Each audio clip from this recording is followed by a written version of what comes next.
very much. Before we go into the agenda, could I maybe ask the councillors that are on the committee if they could maybe just say something to make sure that the technology is working, we don't need to come back to you. Councillor Murtagh, could you maybe just say good morning? Good morning, Matingwa. Fine, thank you for that. Councillor Colley, could you say good morning? Good morning. And Councillor Kerr. Morning, convener. Fine, just to make sure that you are with us. Okay, on behalf of my deputy convener, myself, I would like to welcome today's planning committee, which is held in the Lesser Town Hall. In accordance with section 43 of the Local Government in Scotland Act 2003, it has been directed that this meeting will be conducted in such a manner as to allow remote attendance by elected members. The meeting will be live. Now, first of all, can we go for apologies? Thank you, convener. We have apologies submitted by Councillor Brown. Okay. No other apologies? Okay, thank you very much for that. That takes us to item 2 on your agenda, which is declaration of interest. Just for clarity, I'll read this out. Members should declare any financial and non-financial interest they have in any item of business at the meeting, identifying the relevant agenda item and the nature of the interest. Have we any declarations at this point? I've written to yourself and Head of Planning, advising that item 13, I would have to recuse myself from that meeting, that article. Okay, fine, thank you. That noted then.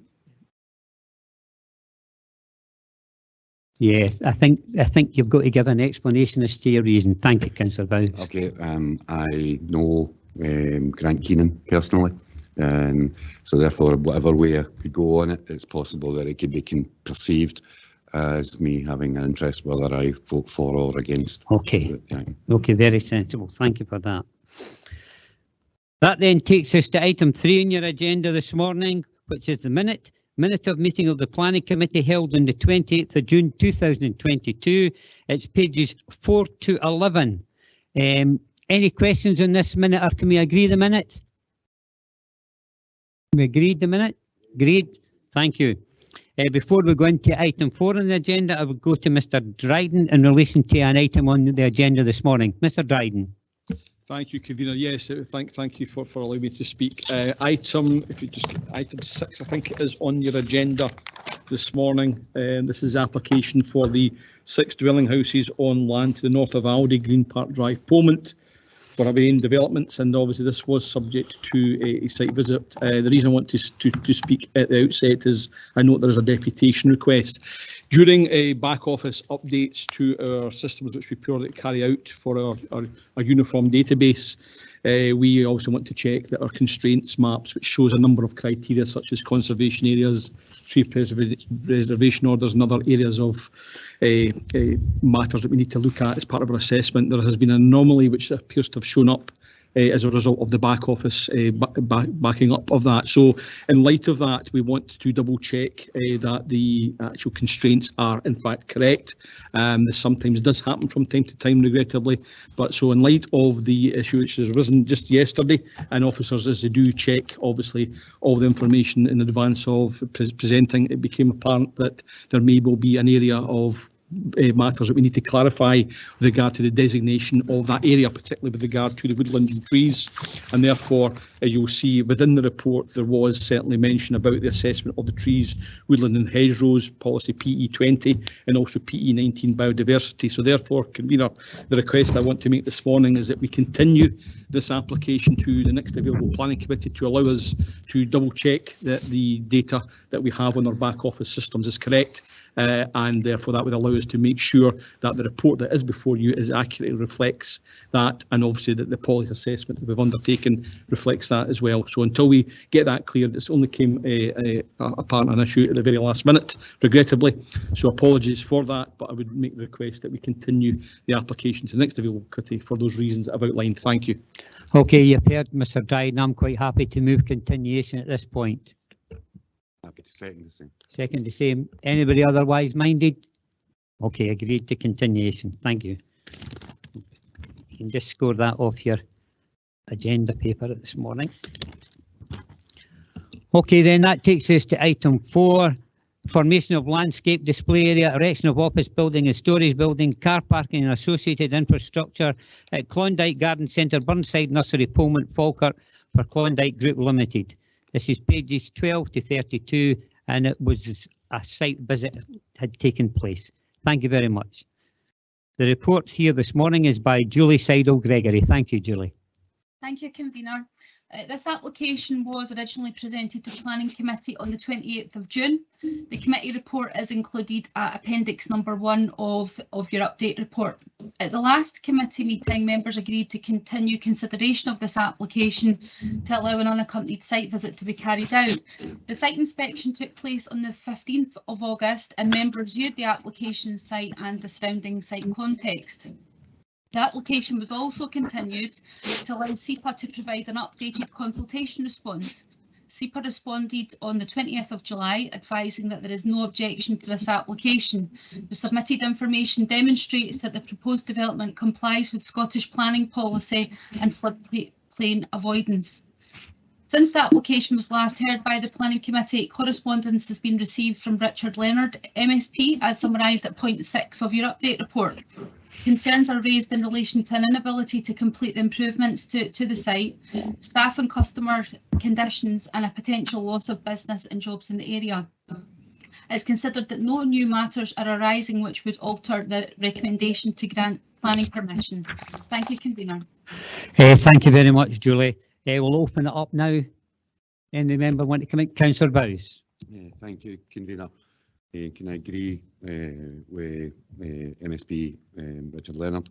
I am happy to propose the granting of this as per the recommendations in the list. Okay, thank you. We've got a seconder here. Happy to second, Convener. Okay, we have a motion moved and seconded to grant the application. Anybody otherwise minded? No.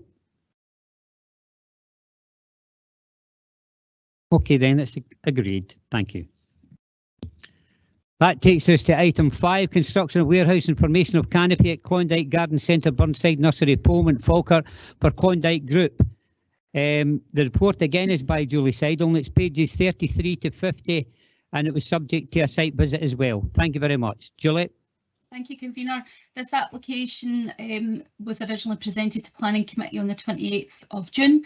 The committee report is appendix number 1 of your update report. At the last committee meeting, members agreed to continue the application to allow an unaccompanied site visit to be carried out. The site inspection took place on the 15th of August and members viewed the application site and the surrounding site context.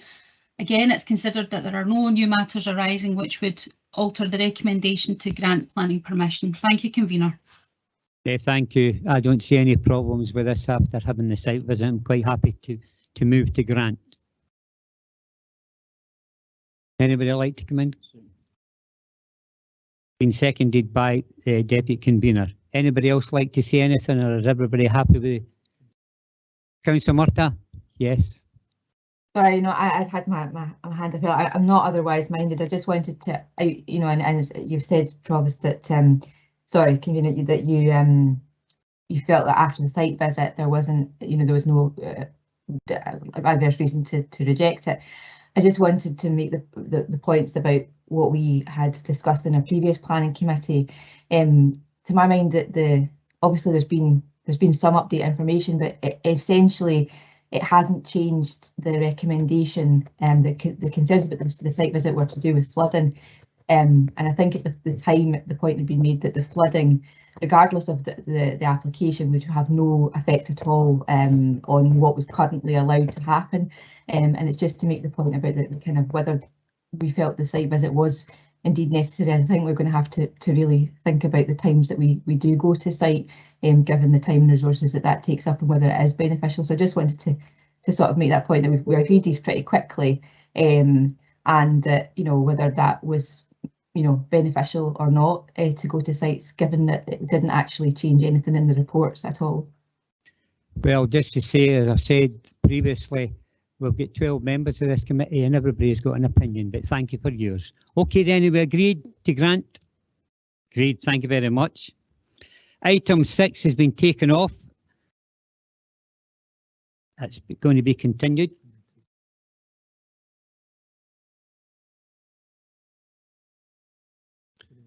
Right.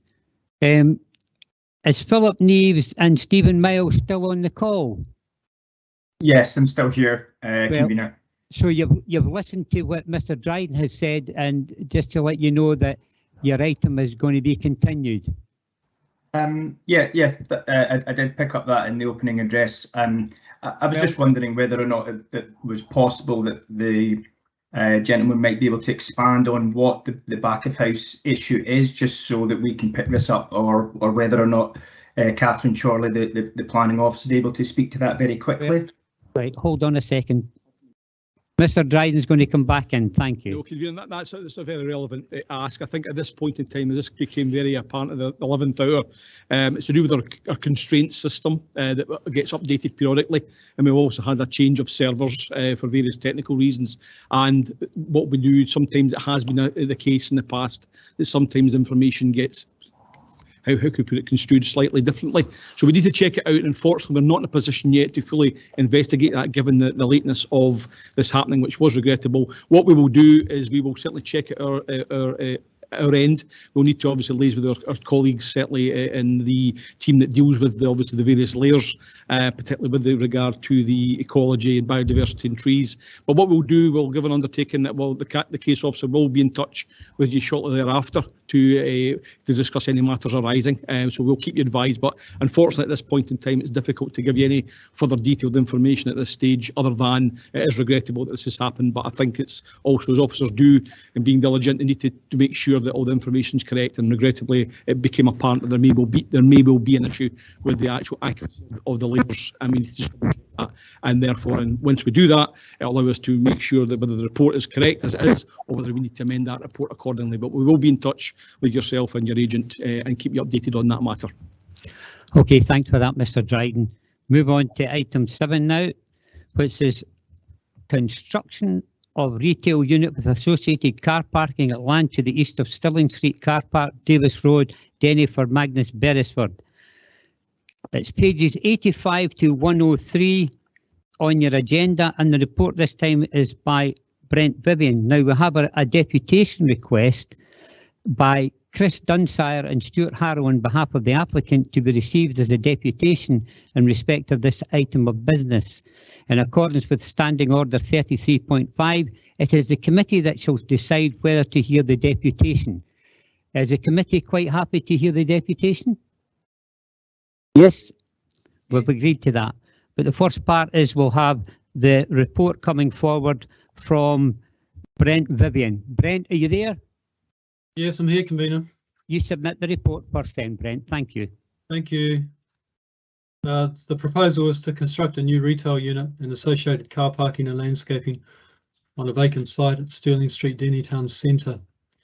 The intended occupier is the Co-op, which would relocate from its existing premises on the opposite side of Stirling Street. The proposed new building would be single-storey and it would front onto Stirling Street.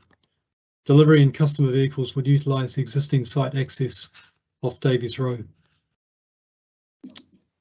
Ian, it might be useful to bring up some drawings if that's okay. The proposed site plan, first of all.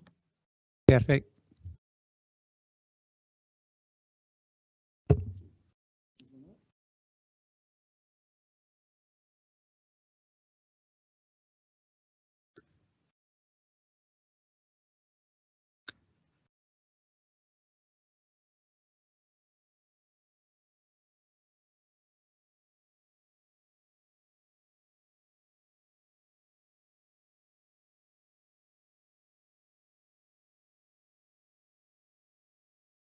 The site plan, yeah.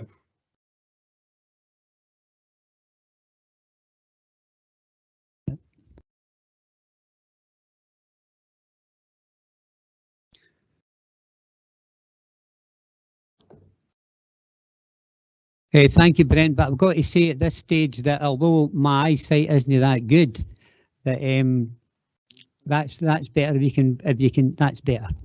Yeah, that's better. We could maybe report to what we're seeing, Brent. Okay, Can we bring the whole site into the picture? It's only part of it.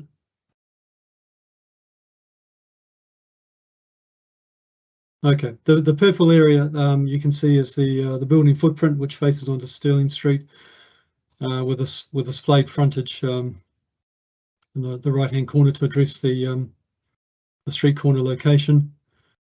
Car parking and service area to the rear, and you'll see the existing vehicular access off Davies Road, which would continue to serve the site.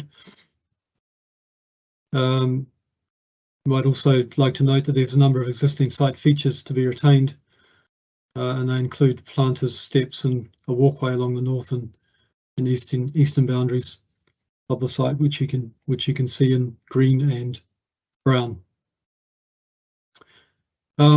Ian, if you could also bring up the design statement at the top.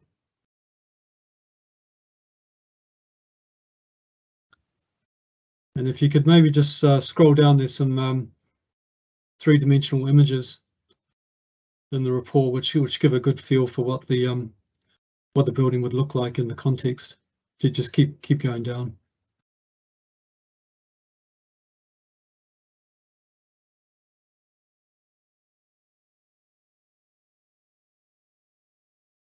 Yep, that's them. Be able to make them bigger.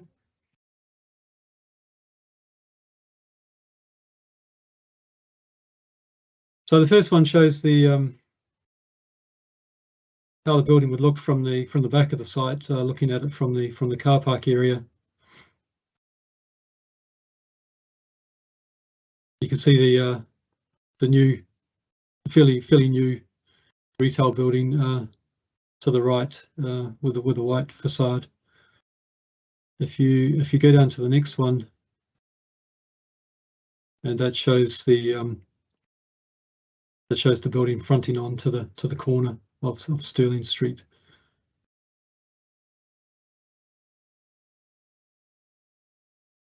Right, thanks, Ian. I'll continue with the report. Thank you. The site forms part of the Denny Town Centre redevelopment area granted planning permission in principle in 2013. This permission has now lapsed, and planning applications for phases 1 and 3 of the redevelopment were taken forward under detailed planning permissions, and the phase 1 development is now complete. The current planning application is within the phase 2 area. The phase 2 and 3 proposals represent a reduced scale of development to the master plan approved under the lapsed planning permission in principle. The application was called in by Councillor McCabe due to safety concerns and access and egress considerations. The consultation responses are summarised in section 4 of the report. I'd bring your attention to several points. Firstly, the Roads Development Unit have advised that visibility splays measuring 2.4 metres times 33 metres are required in both directions from the vehicular access. Visibility to the south is obstructed by trees, and visibility to the north is obstructed by boundary fencing. I'd also bring to your attention some comments from the Council's Transport Planning Unit.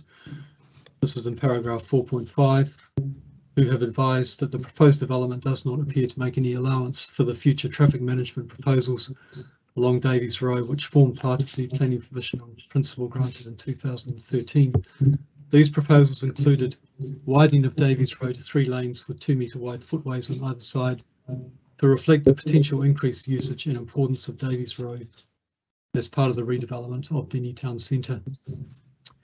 In addition, the development of the town centre is identified as a contributing site towards funding of the Denny Eastern Access Road. The original planning permission on principle required the whole town centre regeneration to contribute 1.41 million towards the Denny Eastern Access Road, factoring in the contributions secured for phases 1 and 3 of the redevelopment. There is an outstanding balance of circa 1.037 million. No letters of objection or support have been received in relation to the application. Turning to the planning assessment of the application, this is in paragraph or section 7A of your report. The relevant policies of the local plan are detailed, as I say, in section 7A of the report, and include placemaking considerations and a number of other policy considerations. I draw your attention to several points in 7A.2 of the report, and this is in response to the points raised by the Roads Development Unit. The existing railing north of the vehicular access is proposed to be lowered in height to 0.8 metres. So the height above carriageway level would be 1.1 metres, given a 0.3 metre curb height. In terms of visibility, while an obstruction would be retained within the visibility splay, the proposed reduction in height is considered acceptable in this instance as an improvement to existing visibility, and given the need to retain an effective barrier along the western site boundary for safety reasons, as there are drop-off in level to the car park serving the site. We'll also draw your attention to some comments under 7A.8 of the report. In this section, it is noted that the contributions, this is the contributions for the Denny Eastern Access Road for phases 2 and 3 of the town centre regeneration are to be met in this instance by the council as the landowner. The implications for funding of the Denny Eastern Access Road due to the reduced scale of the town centre redevelopment is a matter to be resolved by the council separately to determination of this planning application. In conclusion, convener, the application is considered to accord with the local development plan and it is recommended for approval subject to the conditions set out in section 9 of the report. Thank you, convener.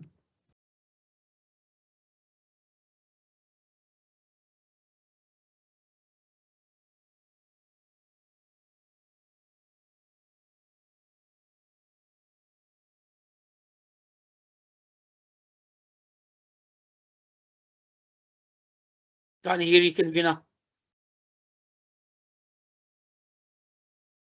The town hall seems to be muted for us. I don't know. See whether we could.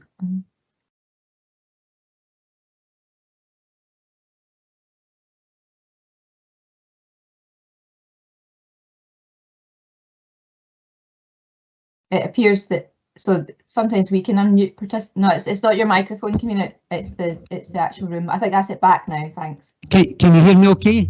Yeah, we can hear you now. That's fine. Thank you very much. Thank you for that. Okay, then, first of all, just thank Brent for his summarising the report. And it's now an opportunity for Chris Dunsire and Stuart Harrow, on behalf of the applicant, to be received as the deputation to be heard in respect of this item. You have 10 minutes, gentlemen, and then there's an opportunity for members to ask questions, either both of you, one of you, and also to our officer. So who's going to be speaking first? It'll be Stuart. Stuart Harrow. Okay, sir, carry on. Thank you, convener. My name is Stuart Harrow. I am a director of Dougal Bailey Associates. We are a specialist transportation engineers. I am a chartered engineer and have 20 years of experience in the transportation field. Dougal Bailey Associates were appointed to produce an access statement to accompany the planning application, which is before you. This considered a number of pertinent points, including the accessibility of the site, the access strategy of the site, the potential traffic generation of the store, the proposals, and the parking. As you can be are aware, the site is well located in terms of accessibility, being within the Denny town centre, so is well accessible, readily accessible by public transport, and is within an established pedestrian network linking to the bus stops and the rest of the town centre. We also undertook an assessment in terms of the access strategy, which identified that there would be improvements to the pedestrian linkage of the site by linking down onto Stirling Road. The vehicle access for the site would be from Davies Row, as has been identified by Brent in his summary. Car parking would also be accessed via Davies Row, as would the service vehicles would be coming in that way as well. We undertook a parking assessment, which identified that within the context of the town centre, the proposed arrangement for 29 parking spaces would be suitable for the site, given that there's parking within the wider town centre, which previous assessments have actually identified as underutilised. In terms of the traffic generation, we looked at that in terms of a standalone store. That assessment was considered robust, given that the majority of people who will be visiting the store are already coming to the town centre, either visiting the existing Co-op store or as part of shared trips, post offices, banks, etc. This access statement was submitted to the council for their consideration, and we received a number of comments from the Transport Planning Unit.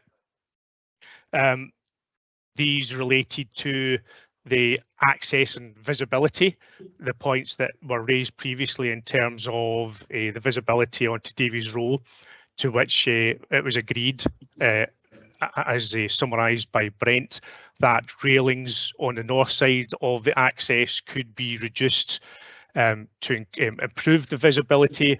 There was an issue of visibility to the south, which is currently obscured, obstructed by plants, bushes, shrubs, and the applicant has agreed that they would fund the lowering of these shrubs and trees, what have you, to improve the visibility.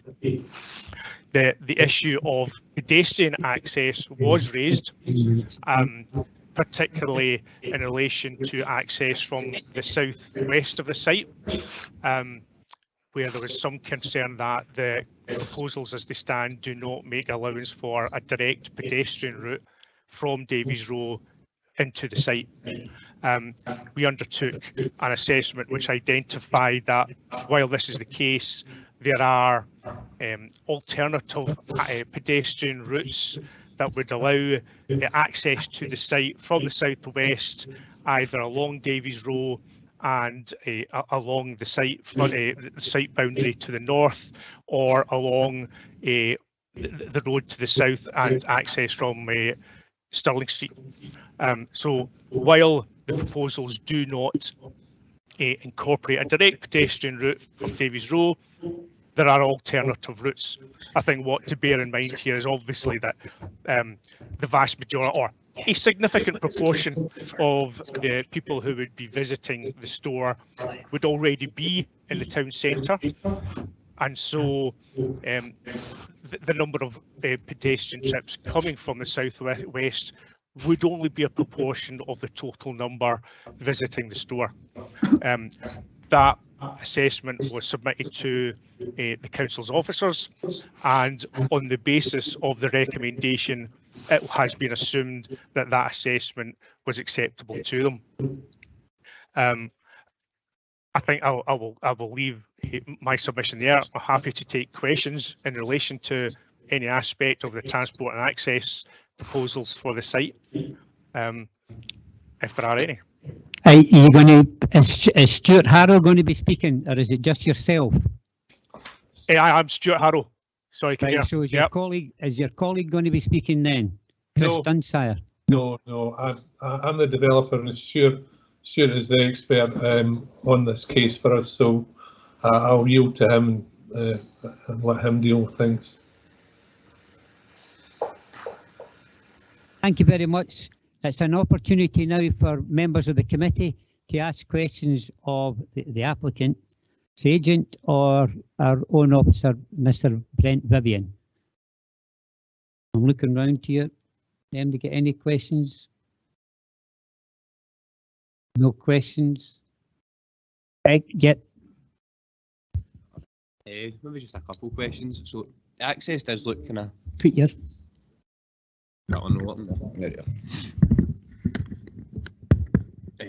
Just with the access, it does seem like a bit of a tight street. Is that just going to be? Could we put? Are we going to have a roundabout here or something, or is it just going to be in and out? Also, 29 spaces. I see down. I know it's not part of this development, but you've got on the drawing a future proposal. What's the future gymnasium development? So, I don't know. Obviously, if you've got people just nipping in and out to the shops, then 29 spaces might be enough. But if you've got a future gymnasium development, you know, you could have 10 people using the gym. Maybe they're in there for 2 hours. You could have 20 people using the gym. That's taking up quite a lot of parking spaces. So I don't know. I suppose that's no part of this development, but you know, you put it in here, future gymnasium development, and I know the gyms I've used, the parking's been quite an issue, and it's long-term parking. It's no people just nipping in and out. And then I don't know if it's really for you, but this other question about the £1 million towards the Den Eastern Access Road, is that expected to be paid with this development, or is that relevant? Can I ask that? I think we'll get maybe Mr. Vivian to explain the situation in relation to donations from developers in relation to the Den Eastern Access Road. It's quite complicated. But on the first question there, sir, can you answer that question in relation to the question on the gymnasium and the probability of serious problems with parking? I will ask that the best of my ability. The gymnasium proposals are not part of this application. Any parking issues associated with that would need to be considered as and when that application come forward.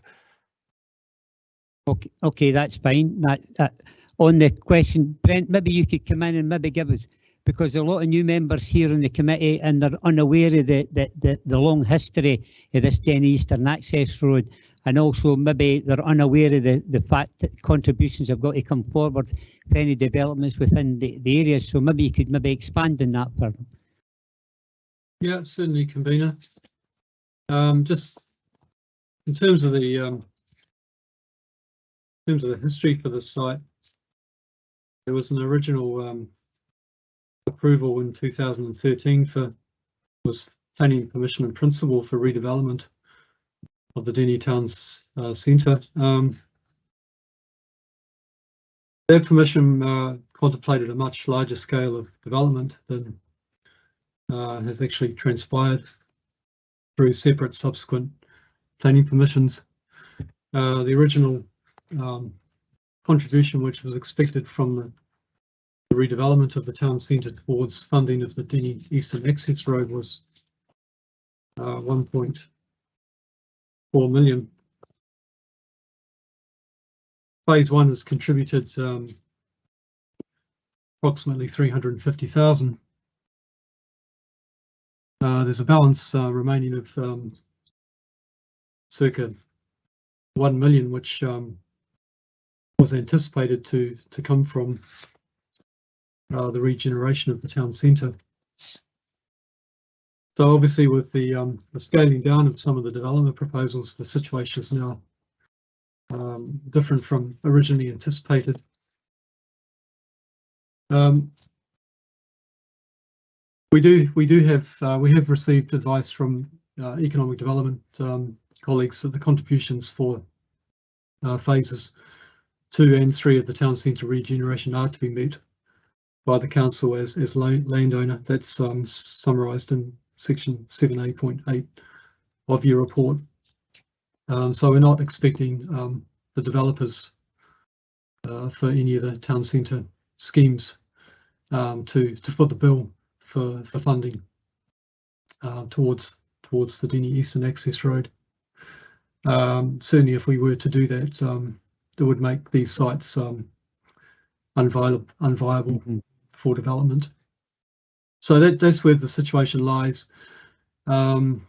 in terms of any gap between what was originally expected to come from the regeneration to where we are now, that really is an issue for the council to resolve as a separate matter, and it doesn't preclude the committee from going on to make a determination on this application. Thank you, convener. Okay, thank you for that. Have we got any more questions? Mr. Dryden, I'll just come to you for a minute. I think it'd be very worthwhile that if we got a paper up to, especially to all the new members, in relation to the Den Eastern Access Road situation, because it is a very complex situation, and it could very well be that there could be a number of applications coming forward in the future that maybe have an impact on this. So I think it would be beneficial, because I would say quite clearly that especially some of the local members will be unsure about what the Den Eastern Access Road and getting the funding for that is all about. So could you organise that? Yes, convener, happy to do that. I could just add that yes, as identified in the report under paragraph 78, it is clear that the actual funding falls out with the remit of this particular planning application. Therefore, there is no reason to hold back the determination of this application this morning. But you're right, there is currently the capital bid programmes going on within obviously police services under the new Invest Falkirk division that's been set up, and I am aware of active discussions that are ongoing with regard to the capital bid programme, in particular with regard to DEAR, the Denny Eastern Access Road. The funding of the actual is ongoing to ensure that the time frame is met for it to be delivered. So yes, happy to take that offline to discuss that with my colleagues in police services, with the head of Invest Falkirk. I'm sure we can provide an update paper for committee for information in the near future. Thank you. Councillor Bowes. Yeah, thank you, convener. Following on from the question that was asked, and is it developing it ever so slightly, I understand the thing about the Denny Eastern Access Road, so I'll leave that aside. However, what roads actually say in that, and I don't know if there's anybody from roads here, is the roadworks, is it Davis Road? Davis Road, that we should be possibly looking at some sort of developer contribution to the works that would have to be required for there. That's not covered in this. There's not anything in the recommendations about covering satisfactory completion of developer contributions. I wonder if somebody for roads can possibly explain their side, or if you can do it, Mr. Dryden, that'd be fine. And if so, can that possibly be added to the recommendations as well? Can I could come in obviously from the point that Mr. Councillor Bowes has raised, that we have Craig Russell on the call, but I would obviously draw attention to the consultation response from Road, which is outlined in the report. But maybe Craig wants to come in and advise, obviously, to just clarify the response, in which outlines there's no need for an additional contribution as part of this development. But Craig is maybe on the call, who come in and clarify that. Craig. Morning, convener. Can you hear me okay? Can hear you fine. Okay. Just to comment that Roads haven't asked for a contribution here in relation to Den Eastern Access Road. That would be the Transport Planning Unit that would make that request. Our involvement in this application has been to consider parking requirement, pedestrian access, delivery vehicle, that sort of thing, convener. Okay, thanks for that. Back to you, Councillor Bowes. To anybody, but I don't know that answered my question. That maybe Mr. Dryden could maybe expanding on it slightly. Yeah, basically the proposal as it's before you, there's no requirement for any contributions to be made. The only contribution, as explained in the report, is actually a separate matter for the council to take forward, and it's part of its capital bid programme. And certainly this application is not expected to make any additional contributions that are required, and what's before you in the report reflects that, and it's really just to be determined on the merits of the case before you. Thank you, Mr. Dryden. Okay, having listened to everybody, I'm quite happy to move the recommendation contained within the report. Convener, there's apologies. A couple of up on the screen. Yes, apologies. Councillor Kerr and Councillor Colley. We'll go to Councillor Colley first. Thank you, Councillor Colley. Yes, thank you, convener.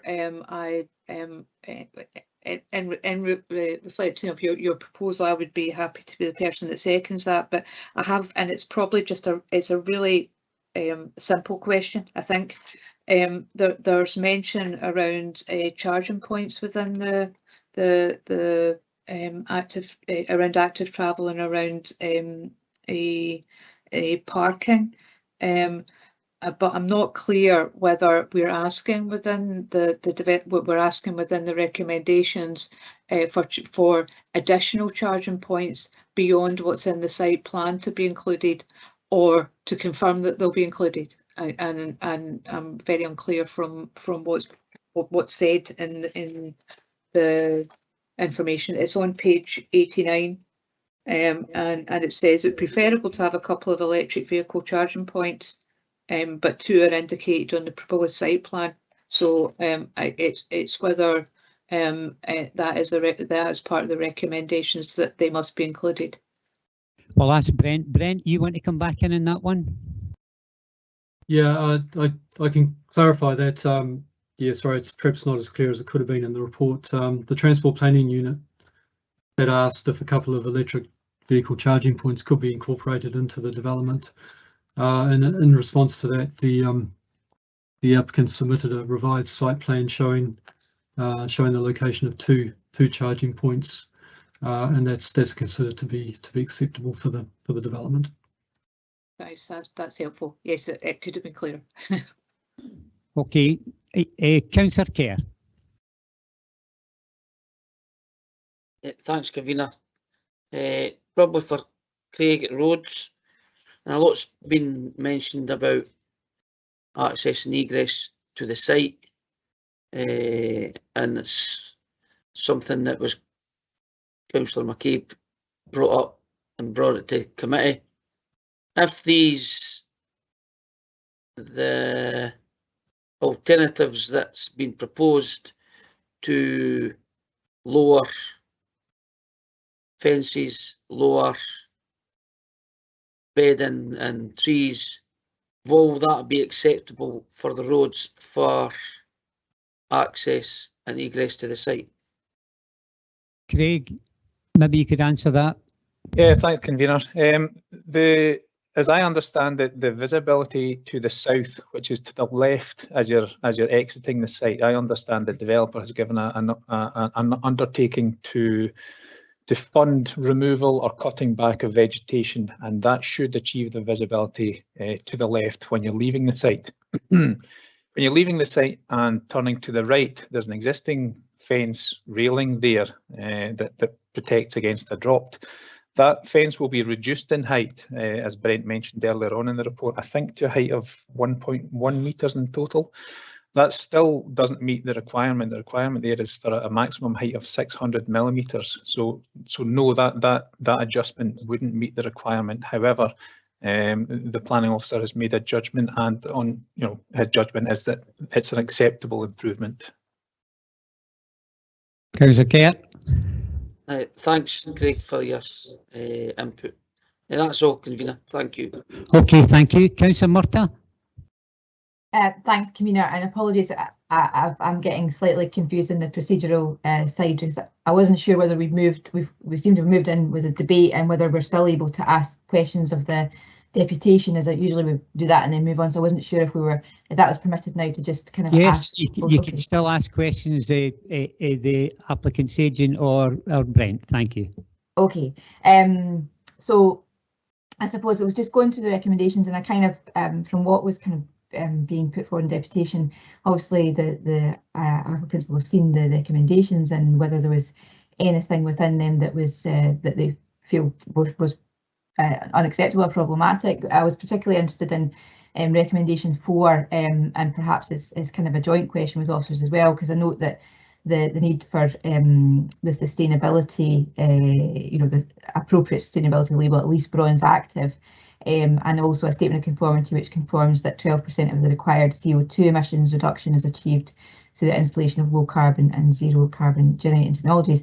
It somewhat surprised me seeing the elevations, and maybe it was just that they're not included within it, given the kind of the sort of double pitch roof, if you like, and the positioning, that there wasn't a whole bunch of solar panels already kind of planned in with that installation, as it seemed an ideal location. I just wonder whether the developer can confirm their kind of ambitions for achieving the appropriate level of sustainability certificate, and whether there are any issues with that, and whether indeed there's anything that the planners can comment about, whether advice is given about whether how to achieve that, or what we would prefer to see. I know that there's a sort of minimum standard, but obviously given the situations that we're kind of currently in, whether there's any plans that could be to go beyond that. So it's a kind of question for the developers about how they see realising those carbon reduction technologies, and whether there's anything that can be augmented given the position of the building and the design. Thank you. We'll go to the applicant's agent first. Are we still there? You maybe try and answer that question, then we'll go to Brent to finalise it. Thank you.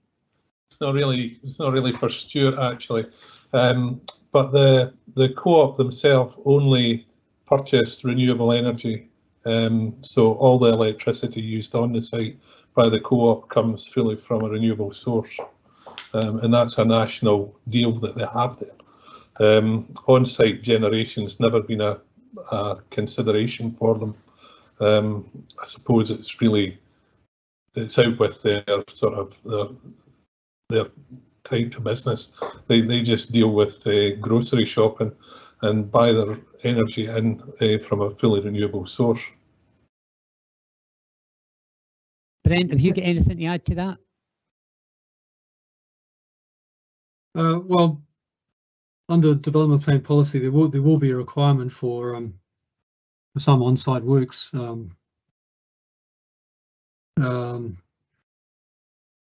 For the installation of technologies.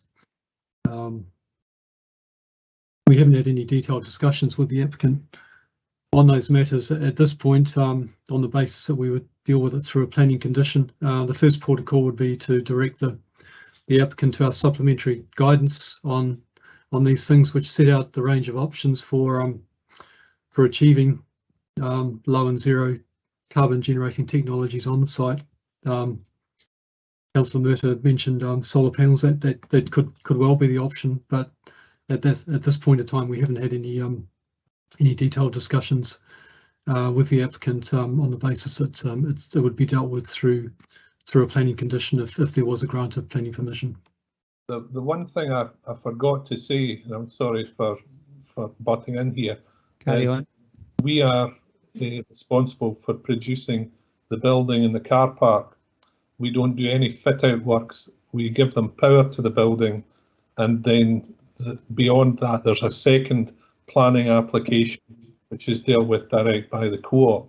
So there may be, when it comes to the power generation on site, at that point there may be an opportunity to address it then. Thank you for that. Councillor Murtagh. Yeah, thanks, convener. I suppose that's the thing, is that there is that, as Brent mentioned, there's a planning condition 4, highlights what is in our local development plan policy and the supplementary guidance, and I suppose that was a question about how that was kind of progressed, because obviously if we grant today and there's that requirement there which has to be fulfilled as per the development plan policy, it's a kind of retrospective then planning into, and I take your point, and what you're saying is that you're kind of providing the external and a certain amount of the fit out, and it's not in terms of you provide the energy supply, but that's the thing, is from my point of view, the design of the building is something which the solar panels on a roof, for example, to have a very crude and an obvious thing, is can then feed into energy supply. That's part of energy supply to a building, rather than a kind of retrospective external thing. So I suppose, if Brent's saying that what happens is that after the planning grant and the planning conditions in there, it's then pointed to the supplementary guidance and how to fulfil, there's examples in there about how that could fulfil. They're just sort of surprised to see that doesn't happen you know, prior to the final proposal, you know, kind of coming in. But obviously we've got the minimum standards, and it would be up to us as a whole council to amend if we wanted to have augmented standards on that. But I just was curious as to hear from the applicant about you know, where that was, and so I'm slightly concerned about the kind of response, to be honest, although it's, if it conforms, if we have to have a condition which then conforms, that, you know, that's fair enough, it will have to be conformed to, it won't enable to be occupied. But yeah, it's just something to be highlighting, whether there could be dialogue previous to this point if that's not been part of the designs. One final point, Commissioner, just to say, I'd like to thank planning officers for, you know, we've asked for a long time for the documents to be put in the members' share so we could see the elevations and the pictures and whatever, which has happened this time round, and thank officers for that. And I did find it very, very helpful, as I'm sure we all have. That's something we've asked for a long time. Thank you, officers, for that. Thank you for your input, Councillor Murtagh. We'll go to Mr Dryden, who'll just come in and sort of give a wee overview of what you've been saying there. Mr Dryden. Yeah, thank you for convening, and I think Councillor Murtagh has raised some valid points, but equally the applicant developer has also identified there are different methods of obviously how schemes evolve, and certainly sometimes these are design build, and sometimes that, as you've heard this morning, that this is getting taken to a certain level. There's further details that need to be looked into, and certainly the condition 4 attached to the recommendation reflects that. What I would add as well, obviously we've had obviously climate change now is under my remit as well as building standards and planning, and certainly we have officers dedicated to that, as you'll be aware, and we're always on hand to offer advice to prospective applicants. And I would very much expect, through obviously the policies and the supplementary guidance we also have officers on hand with that climate knowledge to engage with, particularly with probably the co-op on this. But I would also add, as well, as part of the regulatory process, there's also the building standards, building warrant requirements, and in addition to planning, there is a need to look at energy savings targets under the building regulations as well. So just to reassure committee and Councillor Murtagh that there are provisions in the legislation, not only in planning but in building standards, that will cover these matters, and they will be obviously addressed and dealt with. Ideally, it's great to have it all up front, but that's not how circumstances evolve sometimes. And in this situation this morning, we have a stage where clearly while it's detail, there are a lot more information that will need to come forward, and be reassured that we have the officers and expertise to deal with that, and we'll work collaboratively with the end user, which in this case at the moment is the co-op. Thanks. Thank you for that. Councillor Steenbank. Thank you, convener. I'm just going to keep this brief, but it's just a point of clarity on one of the questions Councillor Redden asked. Perhaps rephrase what mitigation preventative measures for non-customer parking do you currently have or plan to have within the parking? I think that's more a question to Mr Harrow or the applicant. Thank you, sir.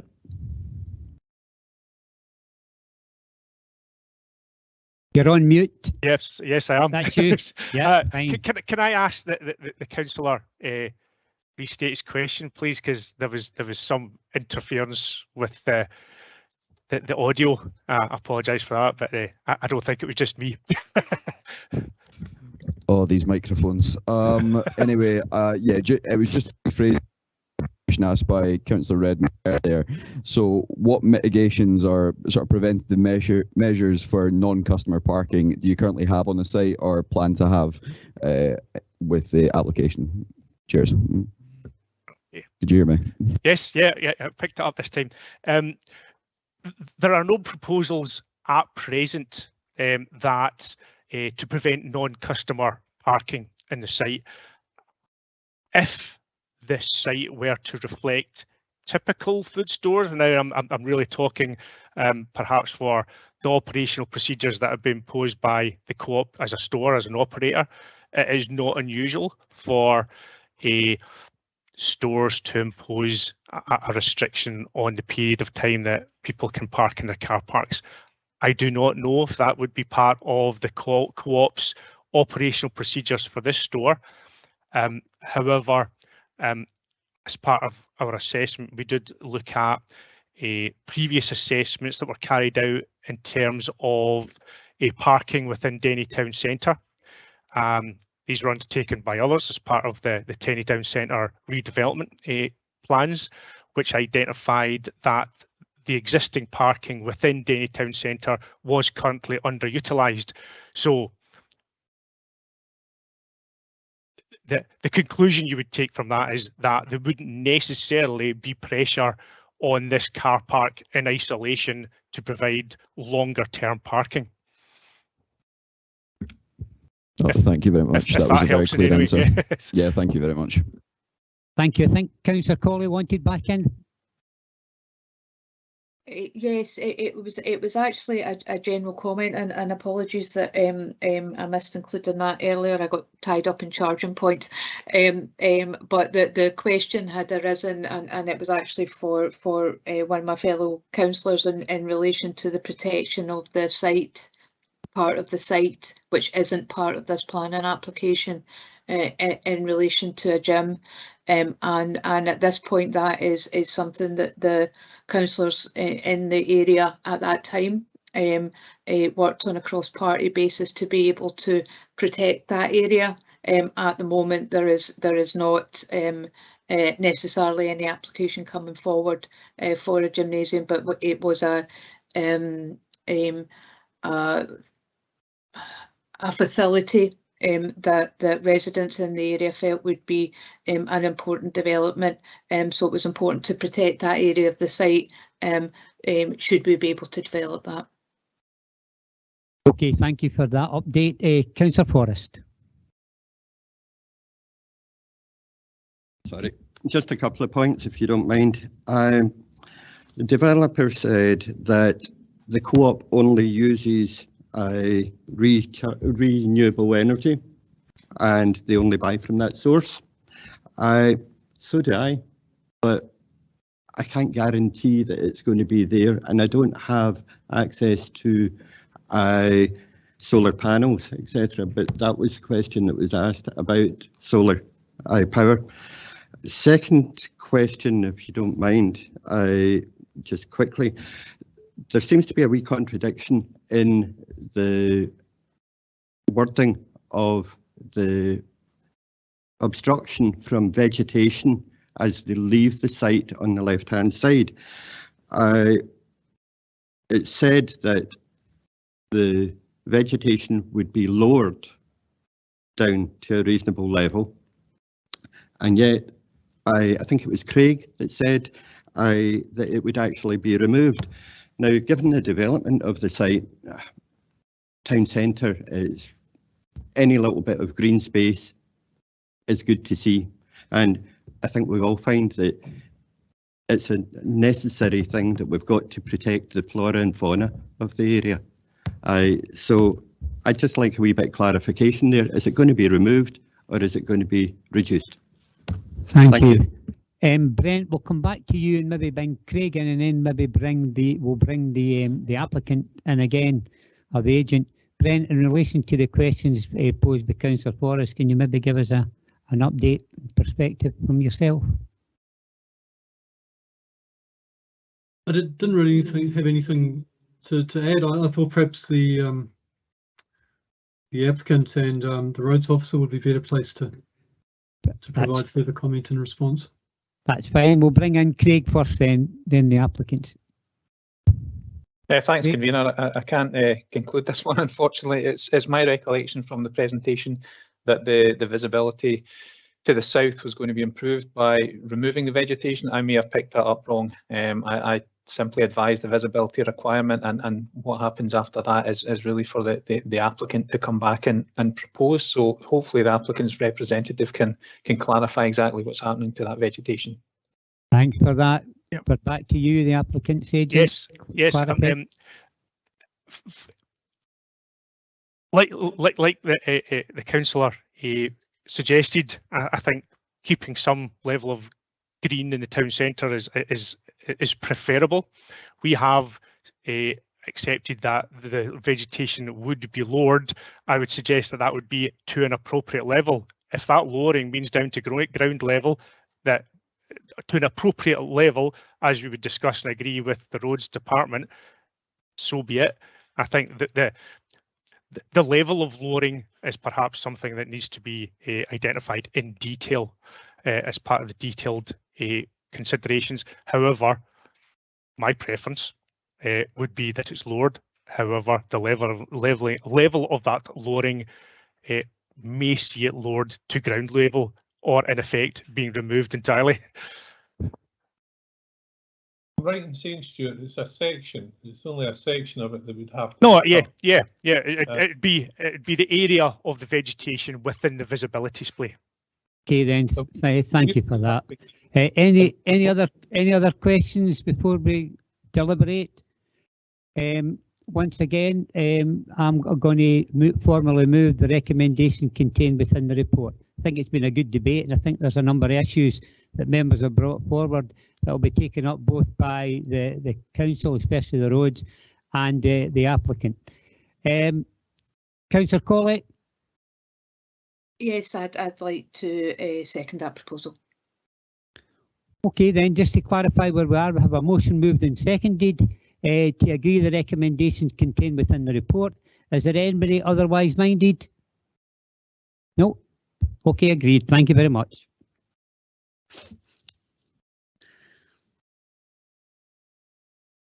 That takes us to item 8 on your agenda this morning, construction of restaurant class 3 with drive-through facility and associated works at land to the south of 58 Graham's Road, Falkirk for Esgate Limited.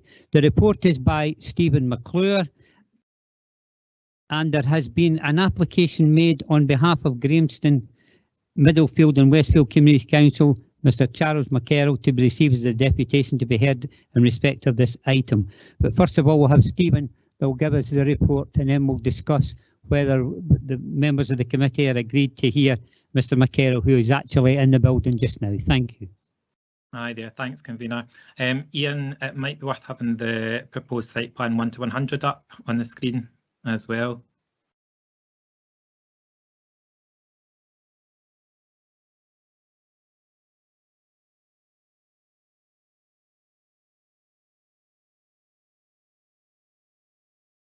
It's just so committee can obviously see an overview there.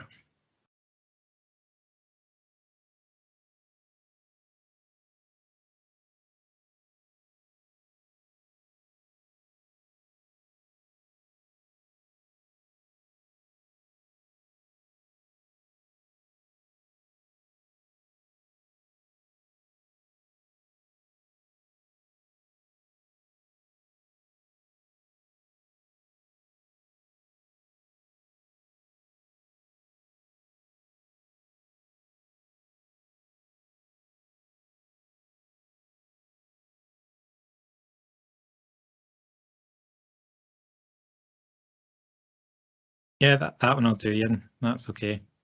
It's just to let committee understand. So basically just to the east there of the site is Graham's Road, across from where, if you know the site, the area is just up basically from here to the sort of east south is the roundabout to the entrance to the retail park in Falkirk. So just to let you know, the site consists currently of a vacant area of land. It sits adjacent to and south of 58 Graham's Road in Falkirk there. The site was formerly used for display and sale of vehicles and has been vacant now, however, for over 10 years. The site is level, it's currently enclosed mainly by a security fence. There is, however, a site access currently created to the site, which is shared with adjacent flatted dwellings to the north, and there's currently a temporary parking area for their use, which has been formed within the site. The remainder of the site, close behind the fence, is currently heavily overgrown. There are also a number of mature trees around the site boundary. And the site itself, as I say, and to the east fronts onto Graham's Road. It's surrounded mainly by residential properties, particularly to the south and west. It's fully bounded by residential properties there, although obviously given its position in Graham's Road, there is a mix of residential, retail and other businesses. It's now proposed for this site to erect a restaurant, class 3, with a drive-through facility and associated works, which include parking and landscaping for the site. The actual application was called to committee there to allow committee to consider any potential impacts in relation to the character and amenity of the site and the surrounding area. The site history, it has quite an extensive history. The most recent application which was granted was in 2017, which is actually for a restaurant, class 3 as well, and a hot food takeaway. However, this was never taken forward by the developer there. In terms of consultations, The Roads Development Unit had no objections to the proposal. However, this is in relation mainly to the junction access and parking. I should highlight to committee we are aware of the congestion at this section of Graham's Road. Scottish Water had no objections to the proposal. The Environmental Protection Unit have noted that the noise impact assessment has outlined potential adverse impacts for vehicle noise and plant equipment. However, if it was to be granted, further information would require to be submitted in relation to these points. A contaminated land assessment would also be required to be conditioned, and an air quality impact assessment, just given its location within the town there. The Coal Authority had no objection to the proposal. The Community Council for the area, which is the Grahamston, Middlefield and Westfield Community Council, did provide comment. This was overall objecting to the proposal. The reasons noted at 5.1 there of the committee report. In terms of public representation, there was 10 contributors. The points raised are contained within point 6.1 of the report there. In terms of the local plan, which is the Falkirk Council Local Development Plan 2, the relevant policies for this site were policy PEO1 placemaking, PEO4 shop fronts, PEO7 listed buildings there, PEO9 areas of townscape value, PE20 trees, woodland hedgerows, PE26 air quality, PE27 vacant, derelict, unstable and contaminated land, JE07 town and local centres, JE10 food and drink, RI09 parking, RI13 low and zero carbon development, and IR18, which was waste management and new development there. Also forming part of the local plan there, which was relevant, was supplementary guidance SG04 shop fronts, SG12 listed buildings and unlisted property and conservation areas, SG05 green infrastructure and new development, and SG14 renewable and low carbon energy. The assessments obviously included in the report there. In terms of material considerations, this was in relation to public representations received there. The points are noted in the report in 7B.2 starting off there. In conclusion, on full assessment of the site there, it was considered that the proposal is not acceptable development. It was not in accordance with policy PEO1, PEO4, PEO7, PEO9, PE27, JE07 and JE10 in the Falkirk Local Development Plan, and it was especially considered in relation to residential amenity of the immediate area that this would be affected adversely. There was therefore no material considerations which would justify an approval of planning permission there. Okay, thank you very much for the summary, Stephen. Just to say, we've got a deputation request by Charles McKerrow on behalf of Grahamston, Middlefield and Westfield Community Council to be received as a deputation. We've also got an application made by Craig Gunderson, agent, to be received as a deputation. So first of all, are members agreed to hear these two gentlemen? Agreed, fine, thank you very much. So in terms of the process, we'll bring forward Mr. Charles McKerrow on behalf of the Grahamston, Middlefield and Westfield Community Council. If you'd like to come up there, sir. And I think Mr. Frawley's already, that's perfect. And you've got 10 minutes to submit your objection. Thank you, sir. I'll take 10 minutes. So I'm really here, Councillor, to bring to your mind, really, the position of the residents in the area. That this is going to cause the exit from.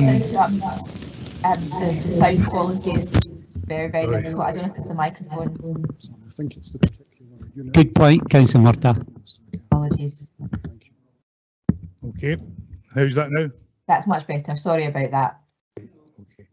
So I'm here representing the Community Council, Grahamston, Middlefield and Westfield Community Council, really to bring to the front of your mind the impact it's going to have on the surrounding area.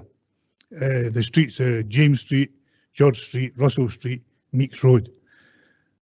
Traffic that exit from this retail outlet will turn left because crossing Graham's Road is going to be almost impossible.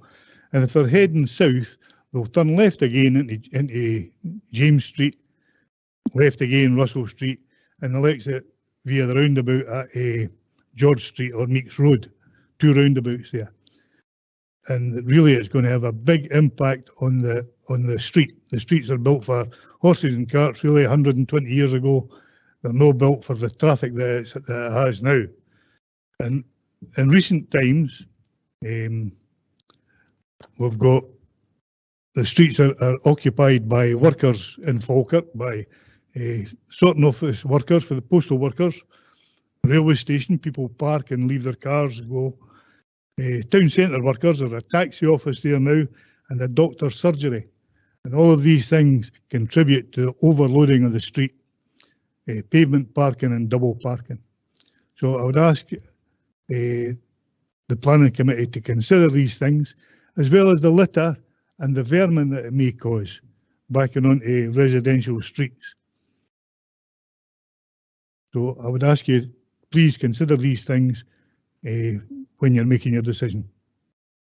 Okay, thank you, Mr. McKellar. You just want to put your mic off and just sit there, because there'll probably be questions coming after from members of the committee. Craig Gunderson is the agent. Is Craig with us? Hi there, can you hear me? All good? Yes, indeed. You have got an opportunity to speak to the committee. You have 10 minutes, sir, starting. Thank you, sir. Problem. Good morning, councillors. My name is Craig Gunderson from Savills.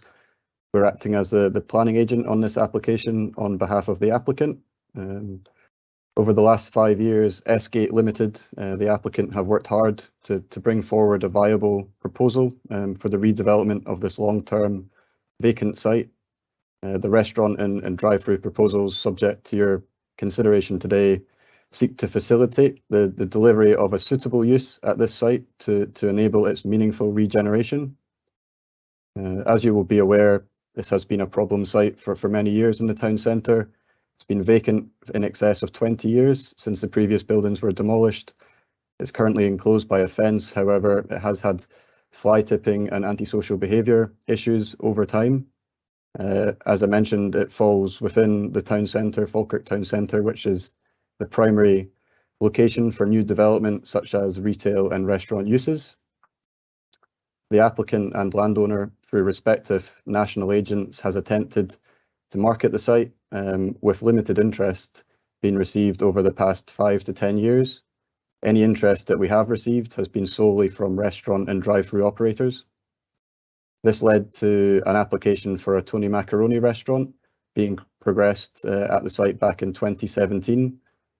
Despite securing planning permission, the onerous design and layout requirements for the building, which were imposed by the council, meant that the prospective occupier, Tony Macaroni, did not advance discussions following the consent of planning permission, and ultimately the landowner was unable to deliver the unit following the loss of this interest. But it's worthwhile noting that this application, although not implemented, established the principle of a restaurant cafe use in this location. I think it's important to state as well that given the difficulties facing retailers in the current economic climate, should the proposed development not be approved today, the site will likely remain vacant for the foreseeable future due to lack of demand and interested parties. The site will unfortunately continue to have a negative impact on the surrounding buildings and Graham's Road as a whole. Stephen did summarise the kind of consultation responses, so there's been no objections raised from the council's technical consultees, including the Roads Development Unit and Environmental Protection Unit. Any mitigation measures required to address vehicle and plant noise can be suitably conditioned, with further details required prior to any works commencing on the site, and this is stated in the committee report. The Coal Authority and Scottish Water also offer no objection to the proposals, so consequently there's no technical reason preventing the delivery of the proposed development in front of you today. And the proposals provide an opportunity to stimulate the redevelopment of this prominent long-term vacant site and bring it back into active beneficial use, which will allow the creation of a Greggs Cafe here. In doing so, a number of further benefits and positives for both the local community and the council can be realised. Number of economic benefits would be accrued through the development of the site, which would include the creation of 15 new jobs for local people once the building was operational, opportunities for local contractors and suppliers, which would be created through the construction and fit out of the development, an investment by Greggs itself in the region of £475,000, which would be to fit out the constructed premises, and then also the additional business rates income, which the council would generate from the commercial property that would be constructed. This clearly represents a significant investment from both the applicant and Greggs into the area at a time of economic uncertainty. We trust that, having considered the case advanced, the vacancy history of the site and the challenges faced by the applicant securing viable occupiers going forward, it's apparent that the proposed development is the only one available currently. As such, we respectfully request that the committee approve the application before you, despite your officer's recommendation. This will help bring a long-term vacant site back into beneficial active use and create much needed jobs in an uncertain economic climate. Thank you. Happy to answer any questions you might have. Thank you, sir, for your submission. It's now an opportunity for the committee to ask questions of Mr. McCarroll on behalf of who's here on behalf of the Westfield Community Council, or Mr. Gunderson, or our officer, Stephen McClure. Okay, I'm opening it up to members for questions.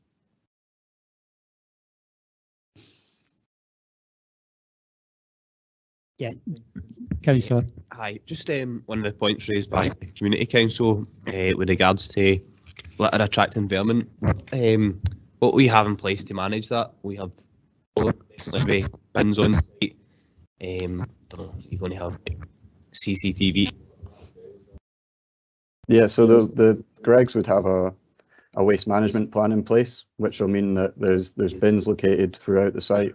There'll be regular litter pickings carried out, but yeah, this would be a waste management plan which would set out the details of that.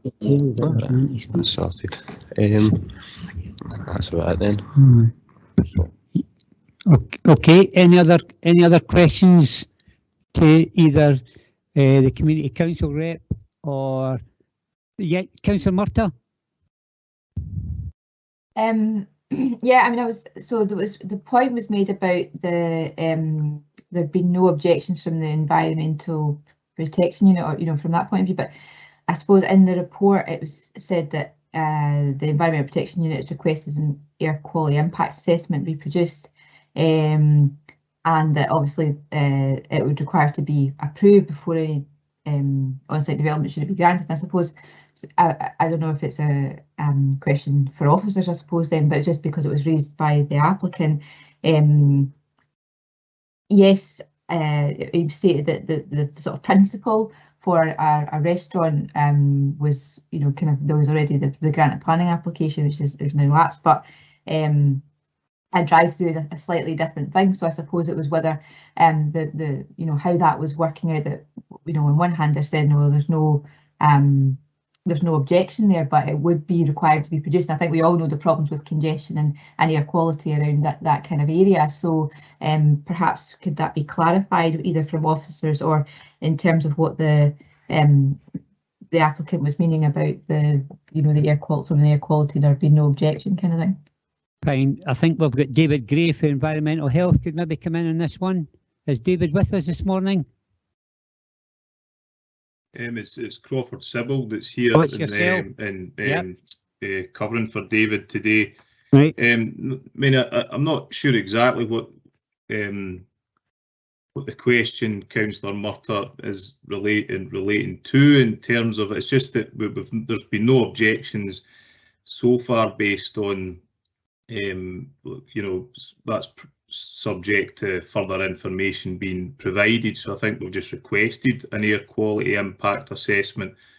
So it's just really, that's all I could probably really add on that, just to see whether that would cause any further issues in terms of the current sort of air quality parameters that are monitored in the local area. I suppose, Kevin, I don't know how the colleagues feel about it. It's quite difficult from the point of view of, we're looking at the plan history of this site, and I remember the previous application, and you're kind of looking at, right, well, there was a grant for a restaurant, outlet, but the drive-through is a significant difference in that, when we're thinking about things in a consideration. So from an air quality point of view, for us making a deliberation, not knowing whether there is an impact whether it's suitable. You know, on one hand it's saying, well, should planning permission be granted, nothing would be able to commence on site without this satisfactory condition, but that's part of our understanding and deliberation about whether it's a suitable, because this is a very different application from previous. So I find it quite difficult to sort of not have that information or assessment. I know that we, you know, I recall a previous application for a drive-through in Stenhousemuir, which was granted, and I know there was, you know, concerns about traffic congestion at a particular junction. I think given this location, and we know that there is traffic congestion at that area already, and there's air quality issues along Graham's Road, I'm quite surprised that we don't already have for this report some sort of assessment of what this application would do for that, because I think it's an important consideration. So I don't know if Mr. Dryden's got any comments about how that process kind of works, because I'm quite surprised when we've been on site before, we've kind of looked at the environmental health aspects of things, you know, when we were there. So Councillor, I could maybe come back in on that. Sure. As case officer there. Sorry, Stephen. The application itself, as you say, it's different from the previous one. I should highlight that to committee. The previous application, we spent a lot of time. The area is in an area which is it's adjacent to listed property. It's in an area of townscape value. It's between two historic properties, and we did spend quite a lot of time in design and also mitigation measures for residents with the previous application.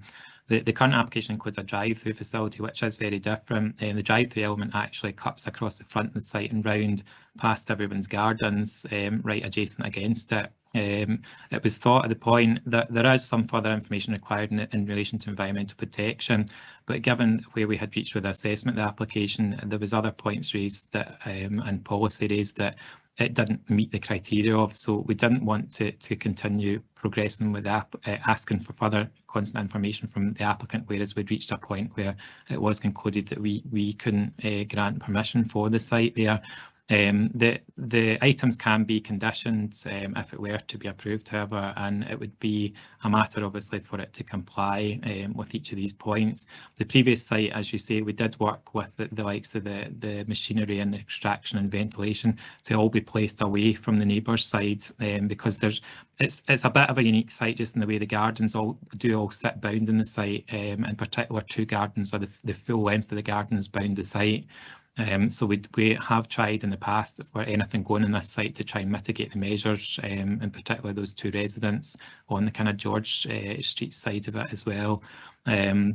So it is very different in terms of the way it would operate, being a drive-through, because as I say, you would have vehicles constantly coming round past the gardens, rather than just when it was a restaurant, them coming in and parking on site there.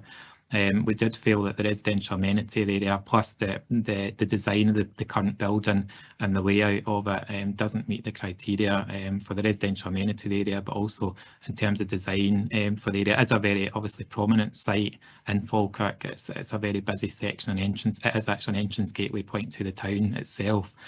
So design is considered quite heavily at this point in section 2.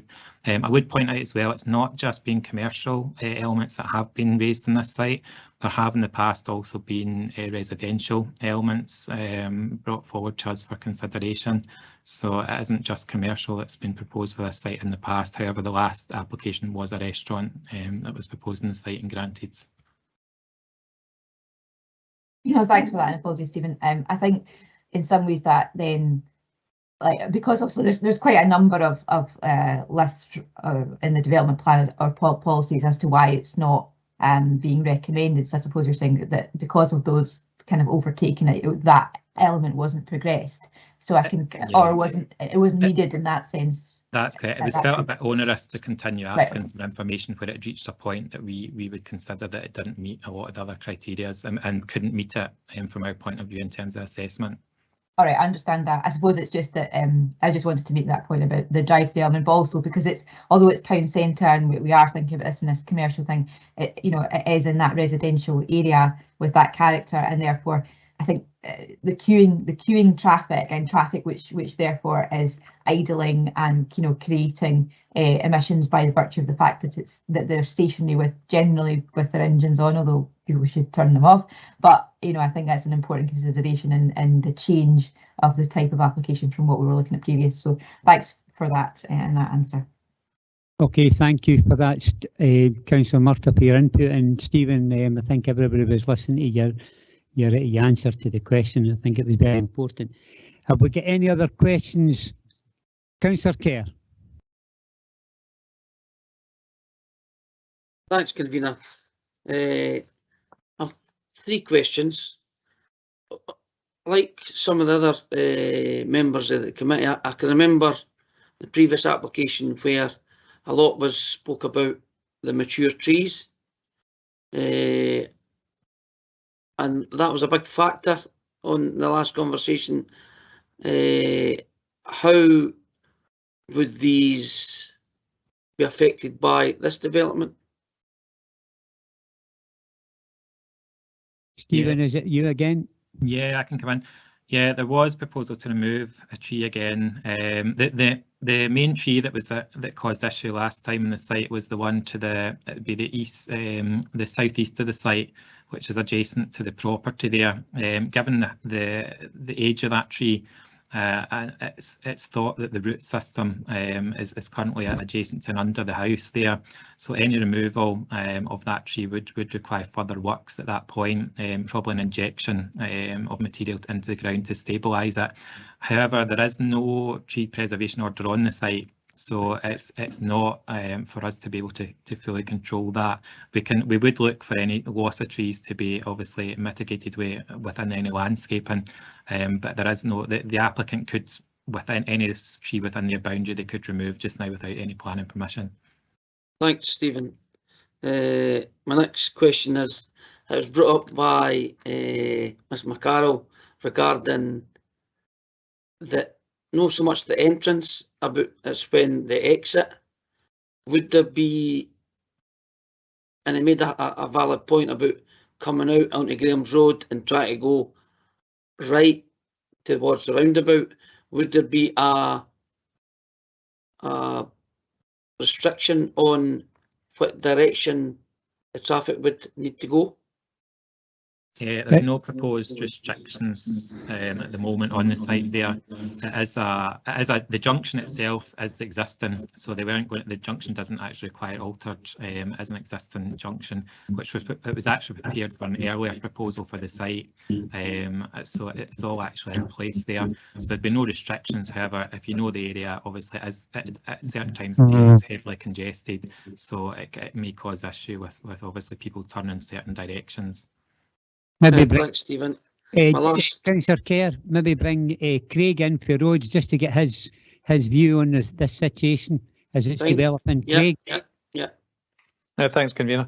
I mean, our assessment of this has considered the previous granting of planning permission on the site for a similar use, I would say.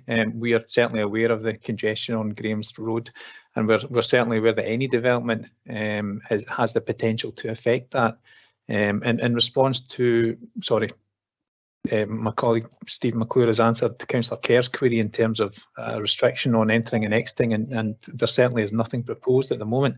In response to the Community Council's comments on where traffic will go, certainly it's entirely possible that vehicles will exit the site, turn left and turn left again into the residential area. That's possible. I can't say that it's probable. That it may happen, it may not. Okay, your third question, sir. Yeah, thanks to Stephen and Craig for that. It's probably for Craig Gunderson. You mentioned about the Greg's drive-through. Is there any proposed opening hours for this?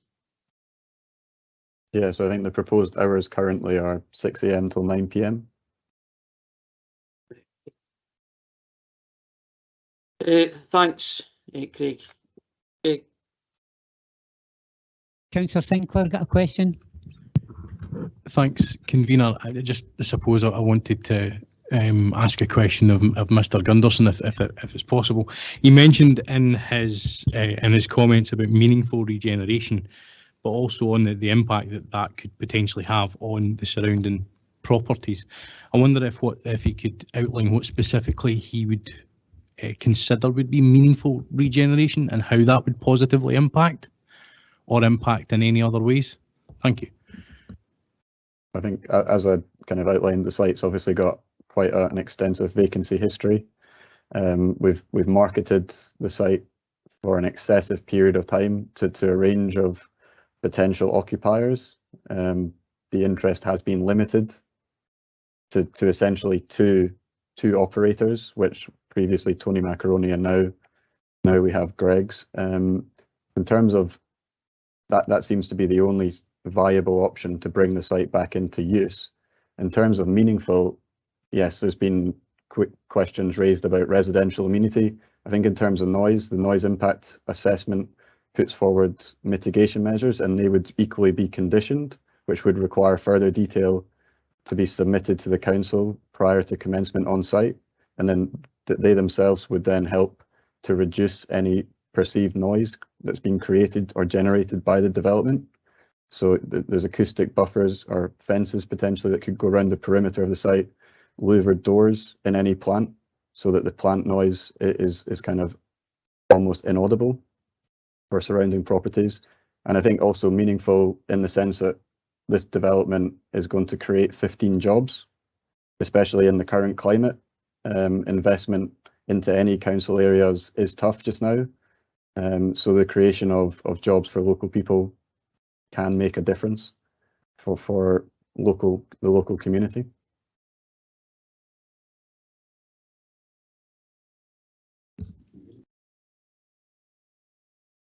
Yeah, Peter. Yeah.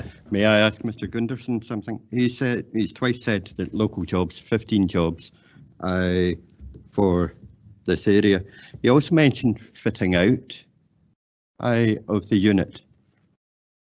He hasn't mentioned the actual building, but he has mentioned the fitting out of them that would create local jobs. Was it my understanding that Greggs, like most fast food franchise type places, actually have their own fitting out service, who I believe are based in the north of England? They come up for 3 days, a maximum, to fit out a place. So the cost, the actual benefit of having this mentioned is negligible. You want to respond to that, Mr. Gunderson? I would just point out that I did say that local contractors and builders would be used in the construction of the building, which would be the responsibility of the applicant, S-Gate Limited. Essentially, they would provide a shell and core building, which then Greggs would then fit out. So there would be jobs created for the construction and delivery of the site. Thank you. Councillor Bowles, did you want in? Yeah, thank you. Right, sir. Convener. Following on a little bit for something Councillor Murtagh said, and this is not a question, this is just a statement to committee rather than a question to applicant. So yes, I remember when Tim Hortons came up the last time, and there was concerns about that with cars idling or going around, and you're going to have exhaust fumes coming out. It was bad enough at Tim Hortons where there was a bit at least open side, and in this one it's going to be enclosed, the area, and if it's from 6 o'clock in the morning to 9 o'clock at night, and as much as we all would love to have nice quiet cars, sometimes cars are not that quiet, and that's going to have quite a big effect on the people who live there locally. Additionally, and it's being on the committee for a while, then we've spoken about this one before as well, on Graham Road, a site further down where you've got plant, and I appreciate what's been said about the plant. However, I'm dealing with something at the moment where there's baffles put in front of a set of fans which are keeping elderly people awake at night at the moment. Again, this sound is going to be going in to what's quite an enclosed area.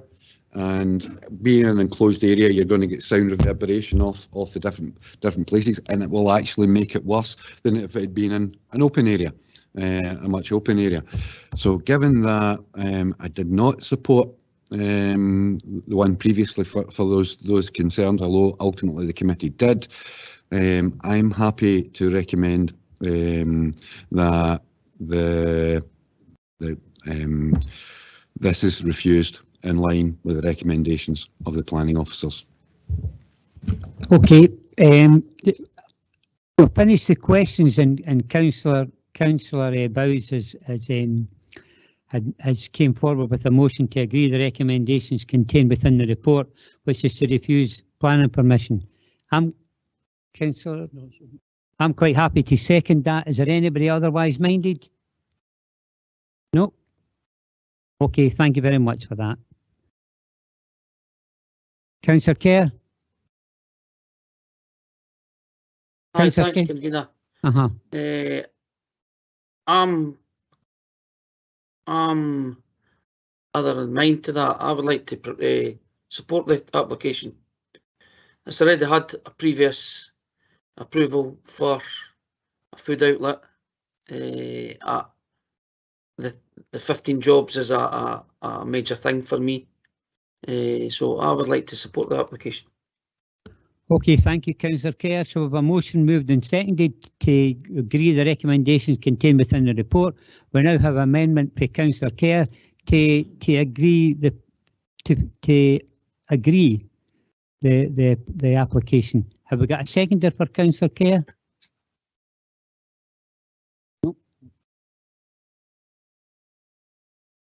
No, no seconder. So the decision is that the planning committee is refusing the planning permission subject to the conditions contained in the recommendation within the report. Councillor Kerr, would you want your amendment noted in the papers? Yes, please. Fine, thank you. I think it's worthwhile saying at this time that it was called, this application was called in by Councillor Bissett. Unfortunately, the Provost has been unwell for some time, and it's just unfortunate they hadn't an opportunity to come forward and express his wishes, and we wish him all the best during his illness. Thank you for that. Okay, then that takes us. Could I just ask for a 5-minute recess at this point, convener? Yeah, well, I was just going to ask for a 10-minute recess. Are you okay? 10-minute recess, thank you.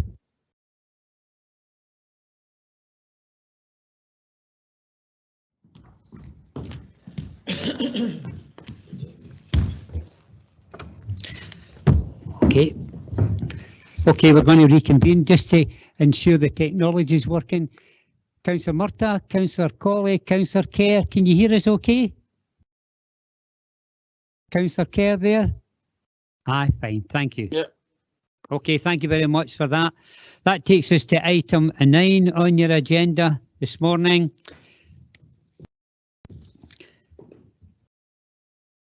Subdivision extension of dwelling house to form a new dwelling house at 6 Booth Place, Falkirk for Mr. and Mrs. J. Anderson. It's pages 122 to 137, and the report is by Julie Seidel Gregory.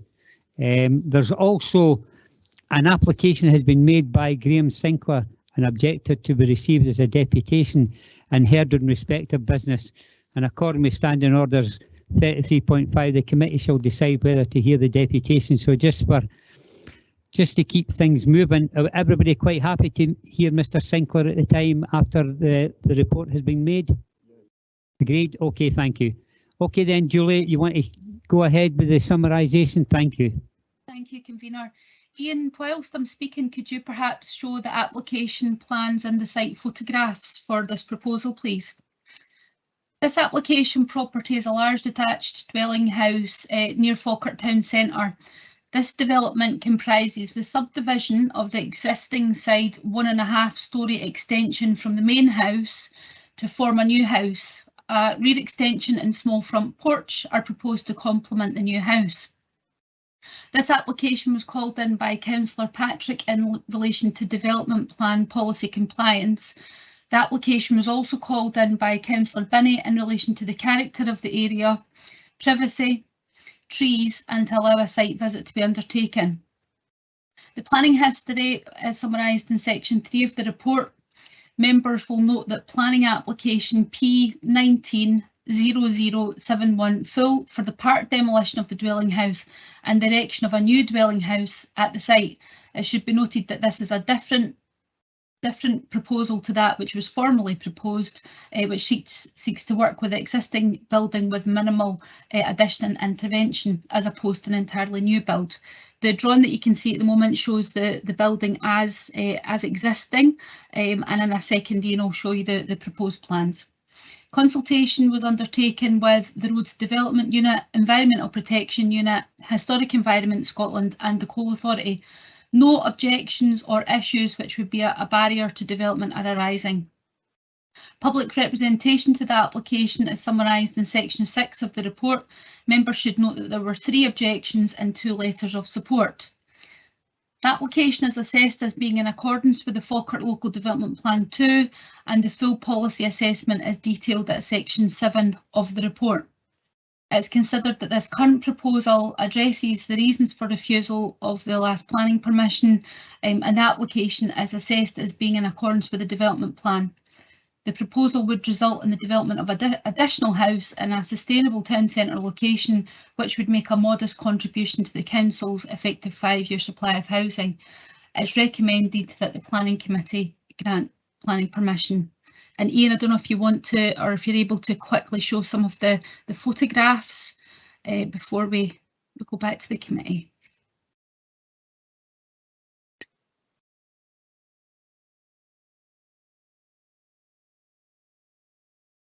Yep, so the photograph that you can see at the top here shows the rear of the property. You'll see there's a large Nissen hut on the left-hand side of that photograph, which would be demolished to facilitate a garden ground for the new dwelling. To the left of the house, you can just see that existing 1.5-storey side extension, which was constructed in the early 90s at the property. If you scroll down, you'll be able to see some more of the photographs. That's good, Ian. You can see the view looking, and you can actually see the neighbouring development there, for extensions to the neighbouring property. If you continue to scroll down, we'll be able to see some more photographs. This is a view from the existing rear balcony on the 1.5-storey part of the building, which would be converted. If you scroll down again. This is the large Nissen hut, which would be demolished to facilitate a garden area that's been on site for quite a considerable length of time as well. If you scroll down. Again, that's the view from the application property looking to the west. You scroll down again. And this is a view from street level, looking at the front of the property, and you can see the area of the house which would be converted. As that's the lower ridge level, the 1.5-storey outbuilding, extension, which is currently used as garage storage and with living accommodation to the upper floor. Thank you, convener. Thank you very much again, Julie. Just before we go forward with this application, it has been called in by Councillor Lorna Binney, and she had stated quite clearly her concerns, and obviously if the planning committee would be happy to go out on a site visit. So the first question I'm going to ask is members happy to go on a site visit to give the local member an opportunity to speak? Or we just want to carry on with the I'm open to yourselves. Councillor Bowes? Yeah, thanks, convener. It's one I'm sort of torn with whether we should or not. There's a number of us have been to this property before, and we've seen it. However, and as Julie has eloquently put, this application changes significantly from the original. Is it something we can sort of maybe hold for later, maybe see how the debate's going, and if there's a lot of questioning in the debate, it might be worth then looking at potentially saying, okay, we go to a visit on it. Happy with that? Okay then. We'll carry on with the report. The next part of this application is that we have decided to hear Mr. Graham Sinclair, the objector. He'll have 10 minutes in accordance with Standing Order 33.5. The committee decided whether to hear it, and we've decided we're going to hear it. So, Mr. Sinclair, are you with us? Can you hear us okay, and can we hear you? I can. Thank you, Convener. Can you hear me? We can hear you loud and clear. You have 10 minutes, Mr. Sinclair, to speak on your objection. Thank you, sir. No problem. Thank you, Convener, and thank you to the Planning Committee for this opportunity to address the members. I'd also like to thank on record the two local councillors who called us in to the committee for review and given us this opportunity. I should say that I'm speaking on behalf of the three neighbouring properties who objected to this application. Unlike previous deputations, I'm a layman. I'm not a planning professional or in the building industry whatsoever, so I may use layman's terms rather than all the correct terms, so apologies in advance. And I appreciate it's a busy meeting. I think we're overrunning, so I will try and keep this as brief as possible. The reason we put a deputation in is collectively we feel at some points we raised where we didn't feel considered or possibly omitted, as we don't feel they've made it into the planning officer's report that you have to review. Now, rather than revisit every point or concern that is in the report and debate each of those, in the interest of time, you know, we collectively took the decision to focus on what we don't feel is adequately presented, to give you context we feel you need to make a decision. Something which we'd like to acknowledge has been touched on in relation to the previous application on this site, which was also to replace that garage and driveway with a new house and plot, is that the planning committee refused it. And, you know, we genuinely would like to thank the planning committee for doing that at the time and doing what we feel was the right thing. Convener, you mentioned before that some of the committee members are newer, so what I thought it'd be worth doing is just recapping a couple of things as I move into specifically talk about concerns on this application. As I've said before, previously the application was recommended for approval, but the planning committee at the time overruled that and refused permission. When that application was appealed up to the Scottish Government, the Government then endorsed this committee's verdict. And because there are similarities, which has been touched already, then a quick recap. You know, the areas that the planning committee refused the application for were very much in line with what the Scottish Government report has said.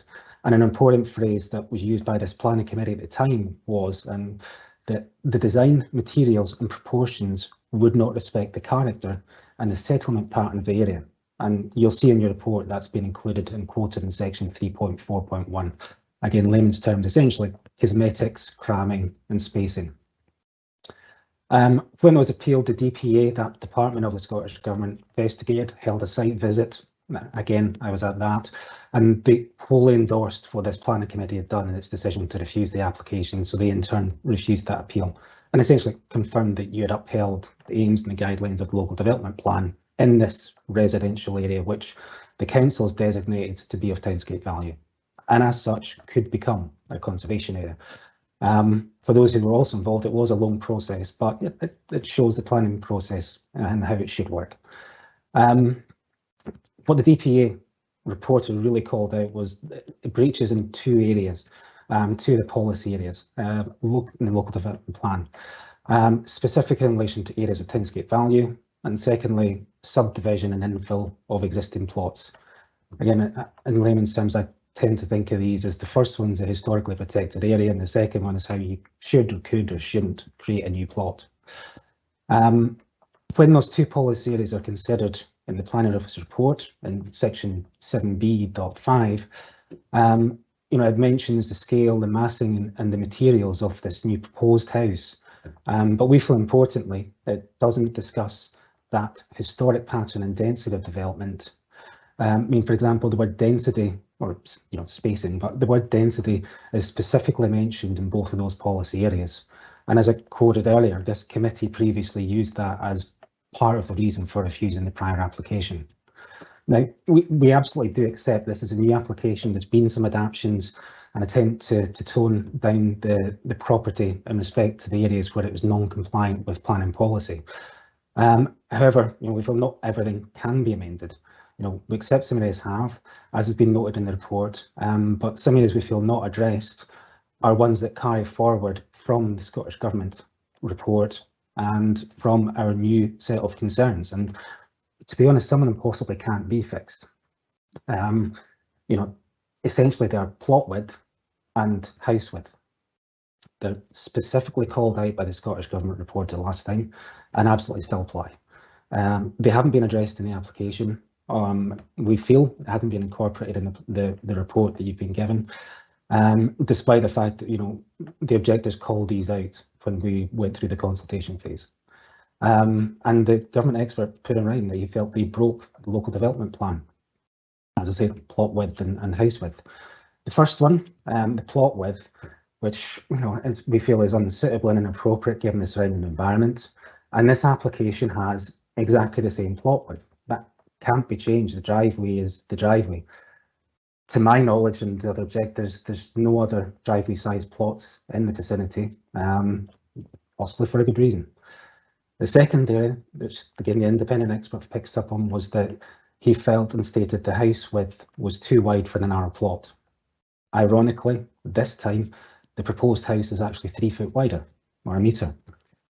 You know, last time the house was deemed too wide for the narrow plot, so it's maybe unfair to speculate, but I think we can guess what that reporter would say about this application with a wider house in the same plot. And I'm actually just going to briefly quote some of the things that is from his report in relation to plot width, house width. In respect of the historic pattern and density of development, I do not think that this would be respected by forming such a narrow plot as is proposed. The new house would appear cramped in the context of generally much wider plots along Booth Place and in the area of Tynesgate Valley more generally. The development would, even if only one dwelling, be a much more dense form of development than presently exists. This cramped appearance would also, in my judgment, result in an adverse effect on the setting of the more generously spaced dwellings around it. That's the end of the quote. At the end of the day, when most of us think of a garage conversion, most people assume it's for another living room or nowadays a study for working from home. But, you know, in this application, it's converting the garage into a new house and with it, turning the drive into a plot. And we all live in different parts of Falkirk Council, but I guess, do we think it's a good situation for everyone to be wondering if their neighbour is going to sell their garage and their driveway to create a new house? As we opened with, you know, at the start, we could have mentioned and debated the points that we don't agree with within the report, such as the trees that are in the boundary that are protected by the tree preservation order and potential damage to the root subsystem, or confusion that we feel remains in the drawings, some of which could impact neighbourhood privacy. And we could have debated whether the front of the house with its materials that are proposed are appropriate for the neighbourhood, but conscious of time and of the agenda. So just to summarise, and again, thank you for the opportunity again, both the previous and this application would replace the garage with a new house.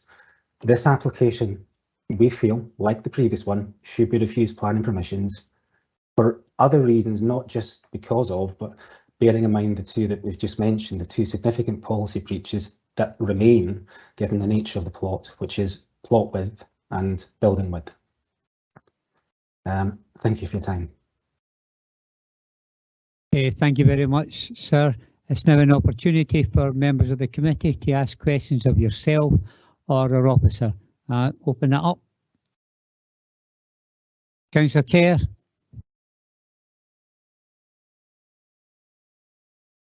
Thanks, convener. I've got the cough now. I had my hand up previous before you went on to let people talk, convener. And I'm out the 12 members of the planning committee. I can't remember being at this one previously. So it must have been a time when I wasn't on the planning. And there are only 3 members of the planning committee that's seen the site. So I'd be quite happy to propose that we go to site as one of the local members requested.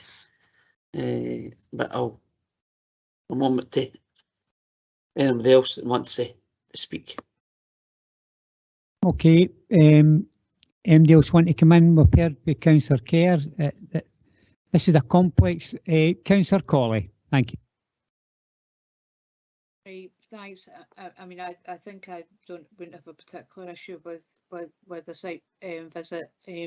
I do have one question though, and it's just a clarification and whether Graham or Julie might be able to clarify for me. That you Graham mentioned that the area around it being a conservation area or may become a conservation area, and I wondered whether there was any information on how likely that is, and then I suppose probably for Julie, how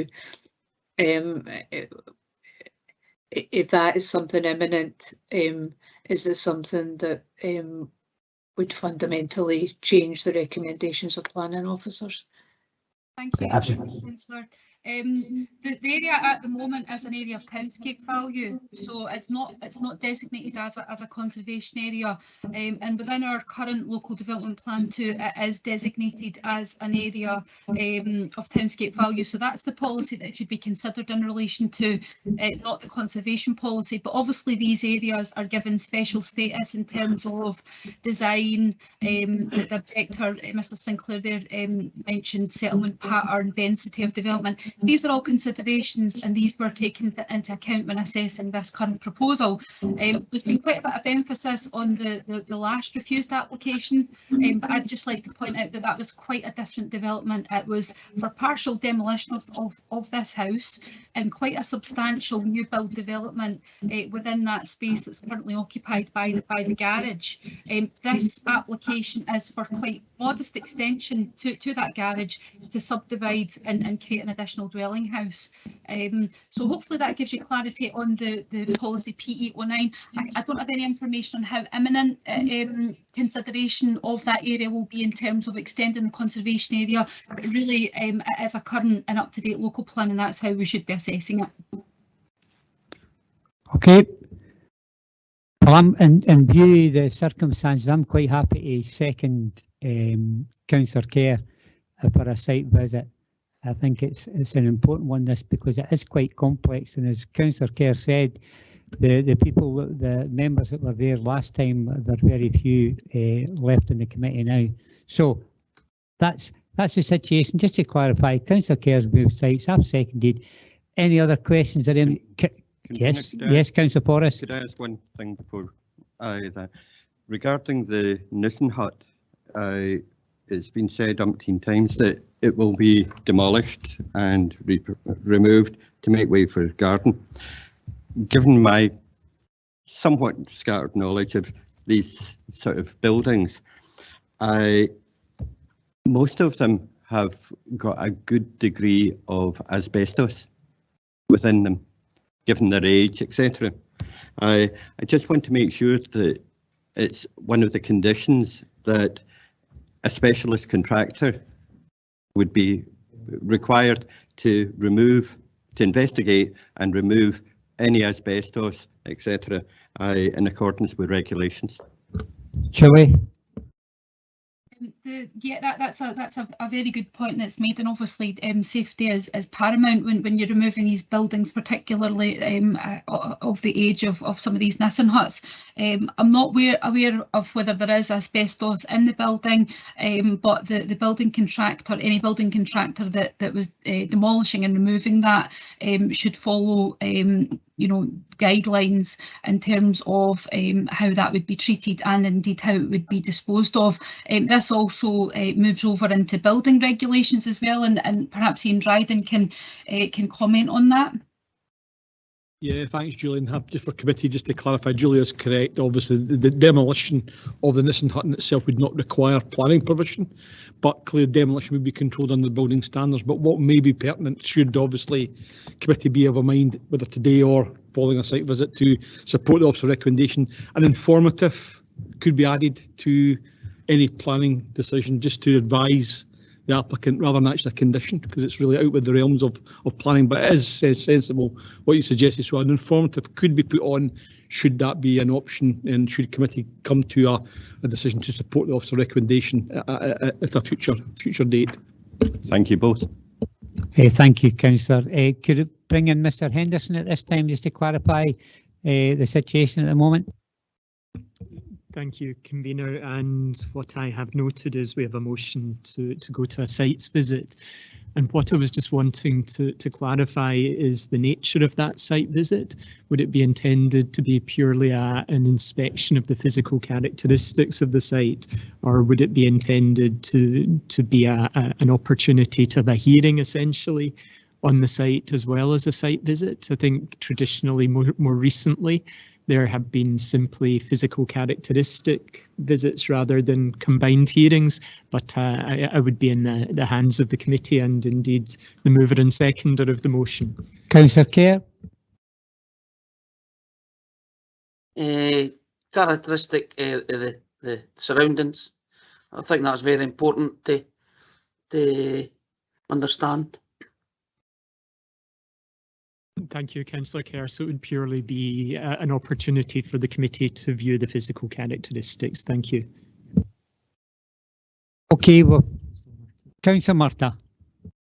Yeah, I had my hand up just before Mr Henderson came in with a similar question. I suppose I have obviously been to the site, but I did note that this is a very different, as Julie was saying, a very different proposal, and you know, part of the almost removal previously of the whole thing and replacement is a different thing, whether it would actually enhance, improve on what is already there. Not wishing to be rude about the current extension, but I think that's potentially something to consider. You were mentioning though, Convener, about the local member wishing to input, and I just wanted to clarify. I know that the local we've removed the automatic right of local members to make deputations to the committee as councillors, but just that if we are going to sites, I would like it to be an unaccompanied visit purely for the characteristics, but just that if the local member wished to address the committee, they could do so, obviously following if they put in a deputation as a member of the public, as it were, in that sort of sense. I just wanted to clarify that particular point. But I do recall, obviously, this is a town centre location, if you like, and there was a previous one just round the corner where we actually just went in our own time. I don't know if that would be an appropriate way of you know, the committee visiting, or whether we need a formal visit to actually, with officers, to explain the embryons and the situation, just mindful of the previous discussion about you know, maximising what we're able to do and the cost of plan applications, etc. What would be the most appropriate thing there? I'd be happy. I have obviously seen the site already, but I would be happy to view it in my own time. Okay, thank you for that. I'll bring Mr Henderson in just to clarify the issue in relation to site visit and members that are not members of the committee. Thank you, Convener, and it is indeed a good question. What was removed recently from our standing orders was a provision that went above and beyond the ability of a member of the public to ask for a deputation. It allowed an elected member who wasn't a member of a committee to seek the leave of the convener to attend and speak at a committee. The revised Councillors' Code of Conduct forced us to remove that, essentially, because there shouldn't be the ability for an elected member to do something that went above and beyond what a member of the public would be entitled to seek. But Councillor Murtagh is quite correct that if an elected member wished to submit a deputation request, as any member of the public can do, that would be something that could be put before the committee to see if they were agreeable to hearing that deputation. So indeed, Councillor Denny could submit such a request. Thank you, Convener. No, thanks for clarification on that very important point that was brought forward by Councillor Murtagh. Okay, then, just to clarify where we are, with a motion moved and seconded for a site visit. Councillor Kerr, you want back in again? With your indulgence, Convener, I appreciate Councillor Murtagh being the site before and wishing to go herself, but I would like us to go as a committee with Julie as the case officer to ask relevant questions, so we have answers when we come back to the next planning meeting, or when it's been held, Convener. Okay, thank you. I think it's open to interpretation. I'm going to just get clarified, because obviously I would like, if I was going out on site, to have the officer there just to give us an overview of the application in front of us. But I'll go back to Mr. Henderson. Mr. Henderson, is it appropriate for members to go on their own, or about to go as a committee, or is it anyway? Thank you, convener. There's no three-lined whip to say that a member can't visit the site on their own, and I think especially where it is purely to view the physical characteristics. That said, it would be best if we might be quorate for the meeting on site with an officer in attendance. Thank you, convener. Okay, thank you. That's another good point. That very valid. Okay, just to clarify again where we are, we've got a motion moved and seconded to go to a site visit. Is there anybody otherwise minded? No. Okay, then that's a site visit agreed. We'll get a date to you as soon as possible. Now I'm aware of the time. It's coming up at past. There's 2 or 3 left that could be extensive. So I'm prepared, if everybody's quite happy, to stop just now, just before 12:30.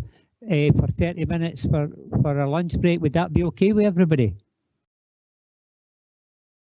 Okay, so it's 12. We're back at 1 o'clock then, and thank you very much for your time and consideration so far. Thank you. Has Councillor Cawley left the meeting? Does anybody know? Councillor Cawley, there you are. Could I just hear your dulcet tones, Councillor Murtagh and Councillor Cawley? You can. That's fine. Okay, thank you very much, and thank you very much for your time and consideration during that break. That takes us on to item 10, but before we say that, just to say that Councillor Steinbank has put his apologies in. Thank you for that. It's item 10, construction of dwelling house and outbuilding at land to the northwest of 1 Broom Farm, Steading Falkirk, for Mr. James Kidd. It's pages 138 to 151 on your agenda, and the report is by, I think we all know this by now, Julie Seidel-Gregory. Thank you, Julie. Thank you, convener. Ian, if you're able to, can you show the proposed plans and the site photographs for this one just while I'm speaking? So this application site is in a remote countryside location to the far west of California in Avon Bridge. The proposed development relates to the construction of a house and outbuilding and open countryside to the northwest of Broom Farm, Steading. I think that might be the wrong plans, Ian, sorry. That looks like the next item. That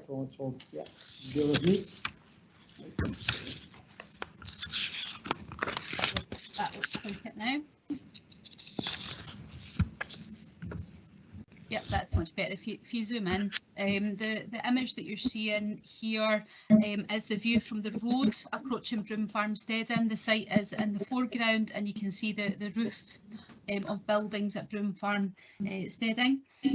No representations were received in relation to this application, and there's no issues arising by consultees as summarised in section 4 of the report. The application is assessed as being contrary to the Falkirk Local Development Plan 2.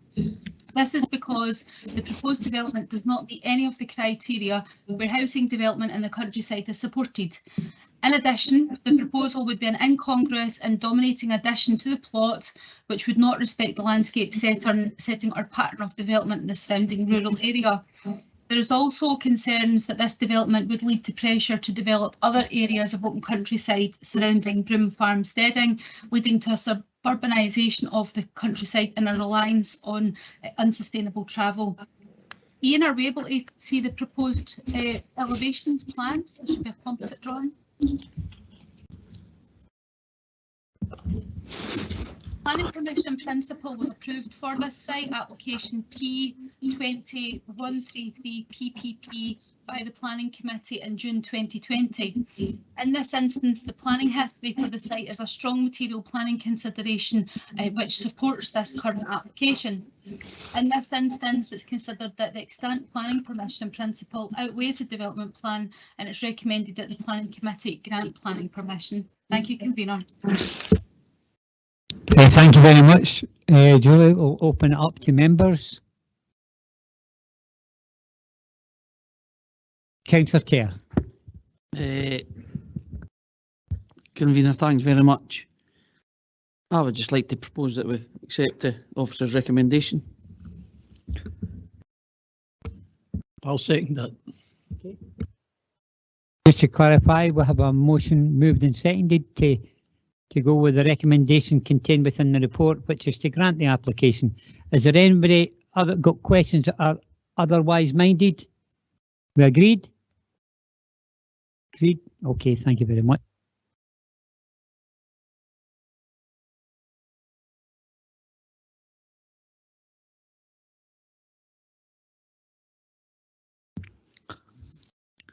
That takes us to item 11 on your agenda this morning. It's development of land for residential purpose and associated infrastructure at land to the east of 31 Redpath Drive, Old Belsight Road, Larbert for Miller Homes. It's pages 152 to 208, and the report is by Julie Seidel Gregory, and there's quite a bit of history in relation to this site. Thank you, Julie. Thank you, Convener. Ian, if you could pop back in and have a look at the site photographs and also the indicative master plan for this site. So this application is for planning permission in principle for proposed residential use at Bensfield Farm. The submitted documents indicate the delivery of approximately 250 dwellings with open space, landscaping and vehicular and pedestrian access.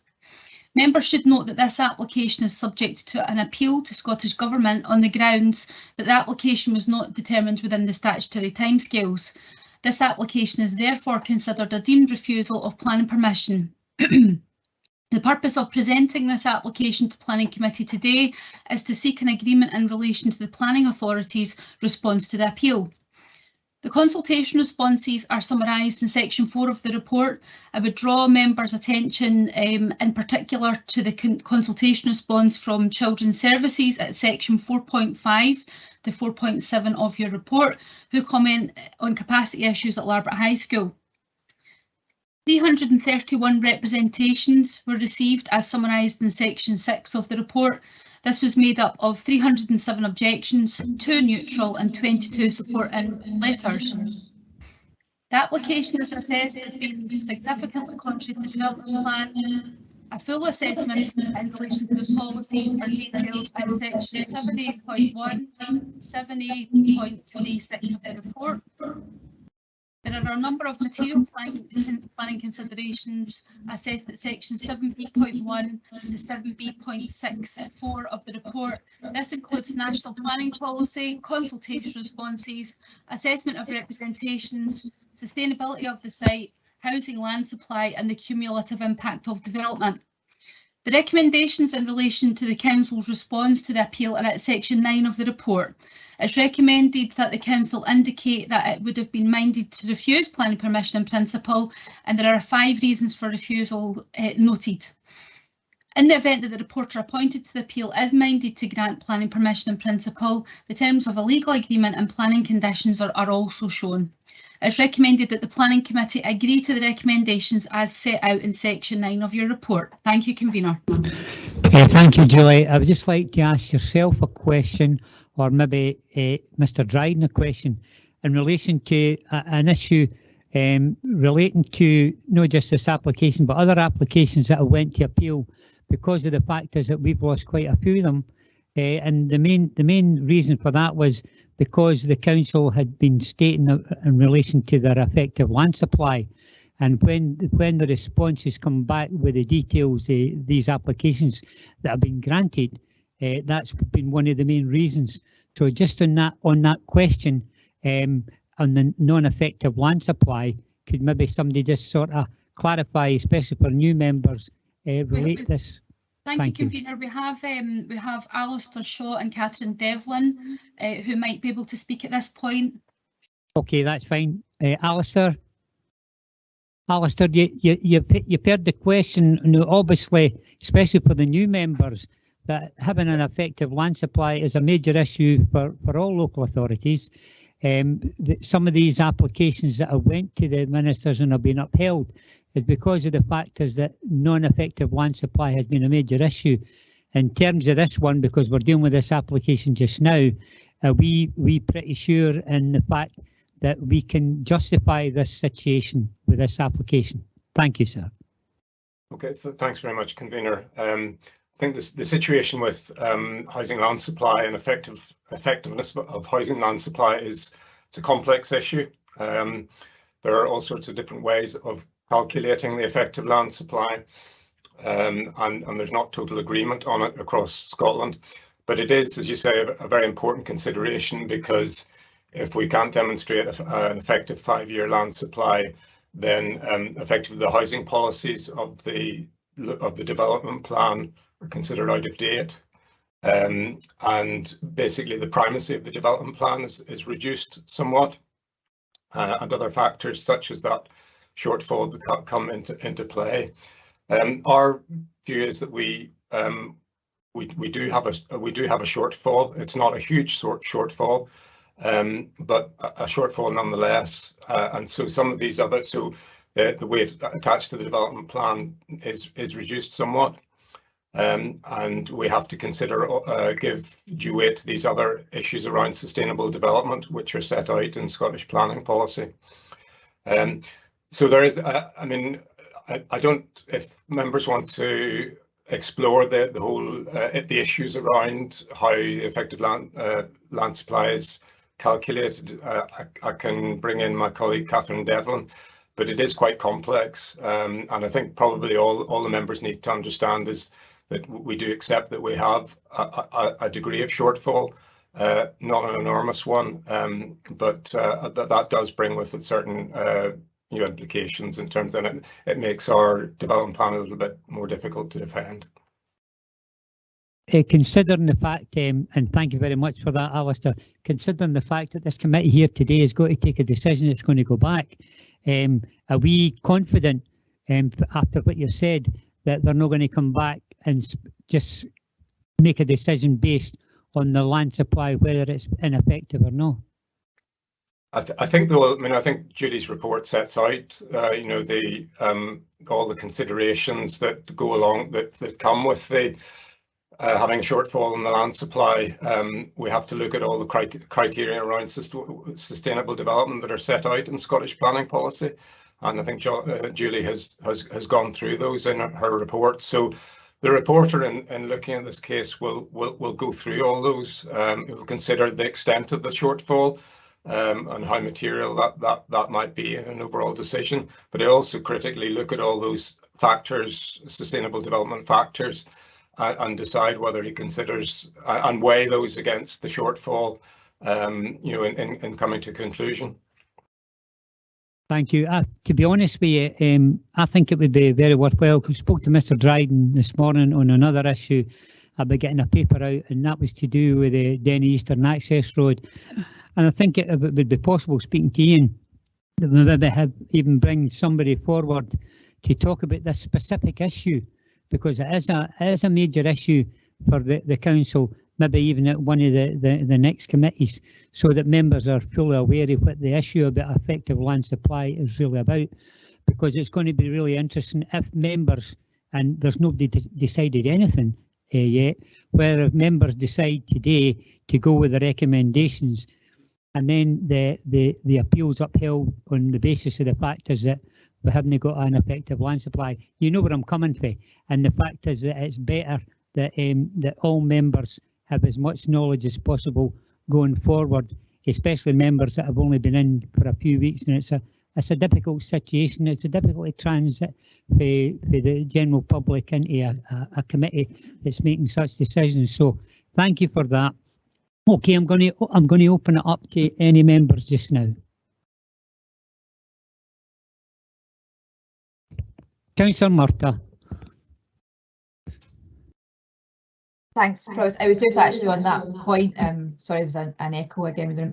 On that point about the effective housing land supply, just to clarify that although we are recognising that there's a shortfall, albeit a small shortfall, as Alistair said, just at this point, maybe it'd be useful to clarify on that it's, from my understanding, it's not that the housing land supply overall that it's like, you know, it's purely on numbers, that what we've identified is the shortfall in affordable housing in the housing land supply. And I know that obviously any proposal come forward, there's an element identified of, you know, what percentage would be within affordable housing, but that to me would be an important consideration of kind of for the committee even at this stage to kind of understand that particular aspect of you know, we're saying the housing land supply overall, but it's not like all housing in general, it's particular type of housing, as I understand it anyway, that is kind of identified in that. Maybe that can be clarified. Yeah, you're the voice of wisdom again, but obviously you've been here for a long time and you know the situation, and planning's one of your fortes. If you want to come back in, but for people that's just sitting here just now, it's only been in, maybe even done 2 committee meetings, it's a difficult one because it's such an important one, and in fact it's so important that decisions that's been taken by this council in the past had been well revoked because of the factors that on the effective land supply itself. You want to come back in, Alistair or Julie, on this? I'm happy to address that, and as say, Catherine can come in and correct me if I'm wrong here, but effectively we calculate that 5-year housing land supply on an all tenure basis. In other words, it's not broken down by whether it's market housing or affordable housing, and that tenure split doesn't really feature in considerations of the 5-year supply. You know, in some ways it should, but that's not how it actually works out in practice and in terms of Scottish planning policy. Maybe bring Catherine in at this time, maybe just to give us a wee overview as well and add a wee bit of expertise. Thank you, Catherine. Yeah, can you hear me okay? We can hear you fine. Yeah, good. Yeah, no, as Alistair said, it's an all tenure calculation, and at the end of the day, we do have this shortfall, and really that's because sites aren't coming forward at the pace required, including council housing and RSL development as well as private sector development. And of course, an element of the private sector sites will also deliver affordable housing. We have enough land allocated in the local development plan going forward, and also in the housing land audit, there's over 7,000 there's land to deliver over 7,000 units. So it's a question of how those sites come forward and why they don't come forward. The planning system is obviously part of that process. You know, it takes time to get planning consent, but then there's marketability, there's the developers, you know, whether or not there's viability, whether the landowner wants to release land, whether he or she wants to sell it at a particular price.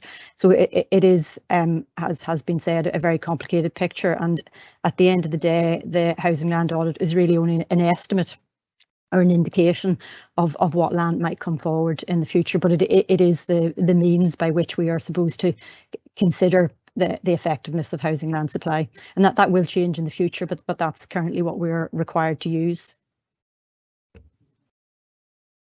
Councillor Bowes, thank you, sir. Thank you. I'm going to cover a wee bit on what was said there just now.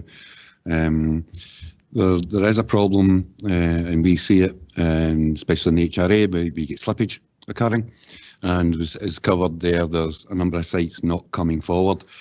One of the big reasons for a lot of sites not coming forward at the moment is the construction companies don't have the labour to bring them forward, never mind anything else.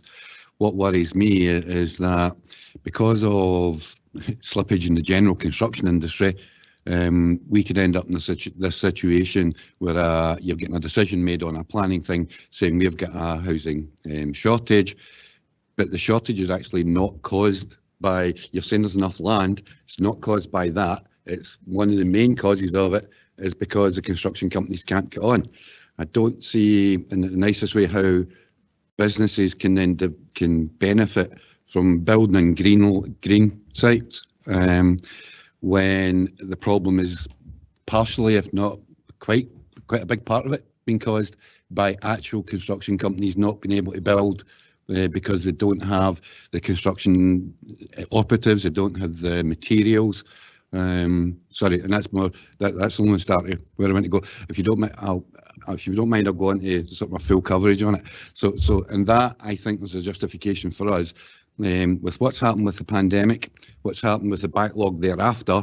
There is a massive backlog in construction all over. If that's been a contributory factor to the small slippage that we have got on our housing supply, then the reporter has to take that into consideration, or maybe we need to maybe be saying something to the reporter that he has to take consideration of the construction industry that there has been probably in the last 3 years.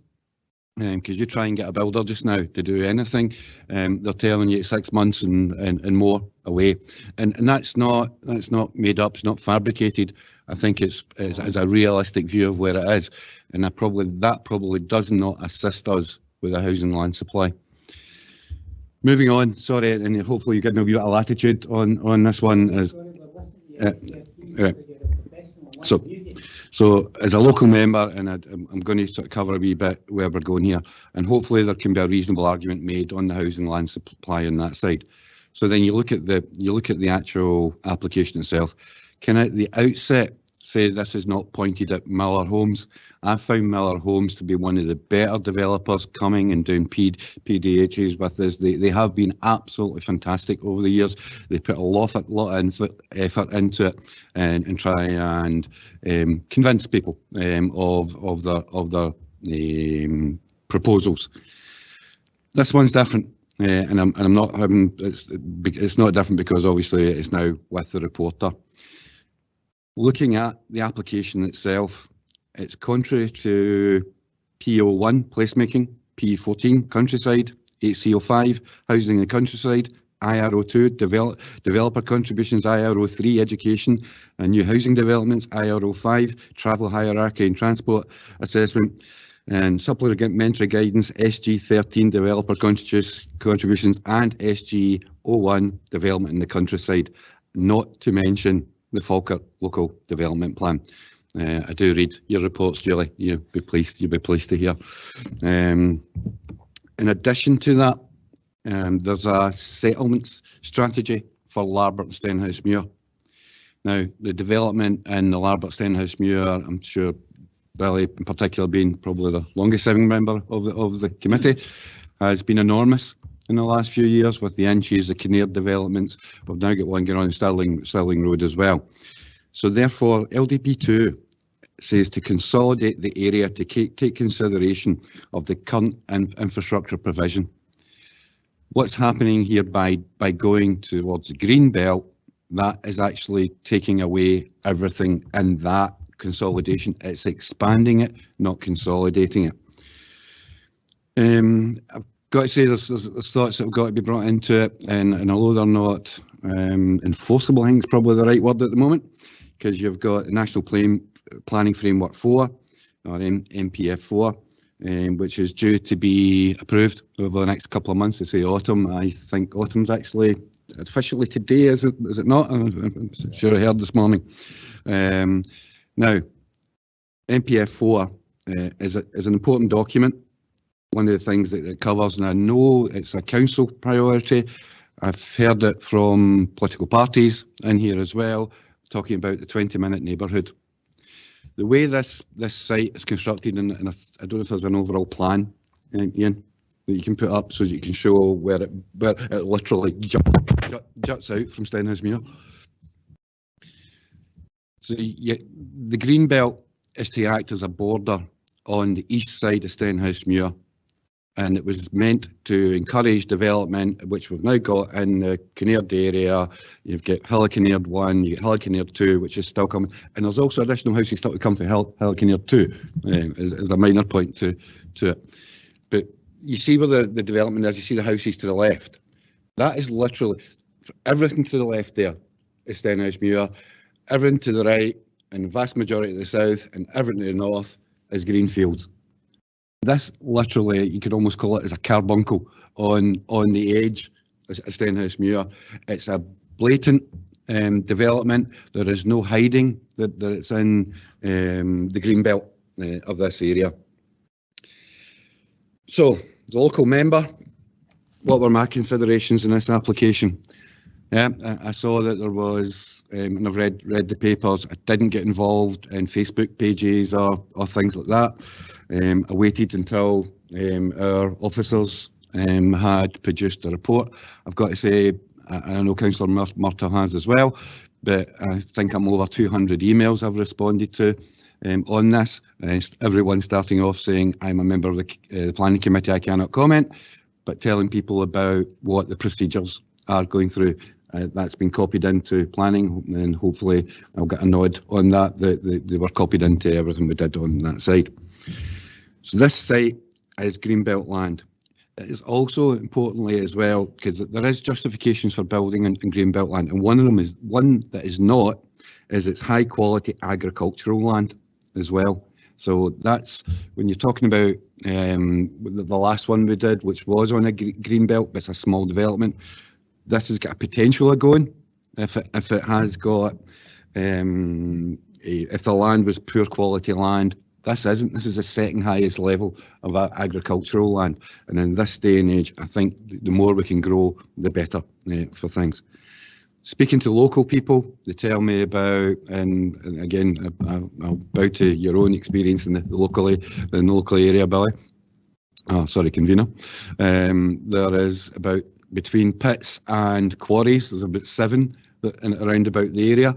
And I know there is stuff in here for that they've got to do drilling down, but I would be astounded if this isn't riddled with tunnels underneath, and probably ones that are probably not marked on maps.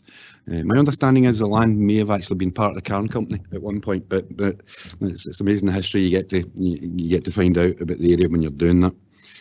This is a random development, which is driven by the developer without planning to take into consideration of the local infrastructure. Local infrastructure, as you're going further away from the town centre, there is no school there. The walking to the doctor's practice, the 20-minute neighbourhood it would be totally against everything Scottish Government stands for, and I think this council stands for, is to developing that. There's currently, and I wasn't actually sure if I could mention this, but it is in the report, so I will mention it. There is also currently an active proposal of application notice, otherwise it was a PAN notice, and for the new members, that's the first stage. Millers have already been through that, and it mentions in that at the Rufflands Farm, to the south side of this site. Now, I maybe slightly cynically think, would that have came forward if the Millers project hadn't got to where it was and the Millers site wasn't actually with the reporter just now?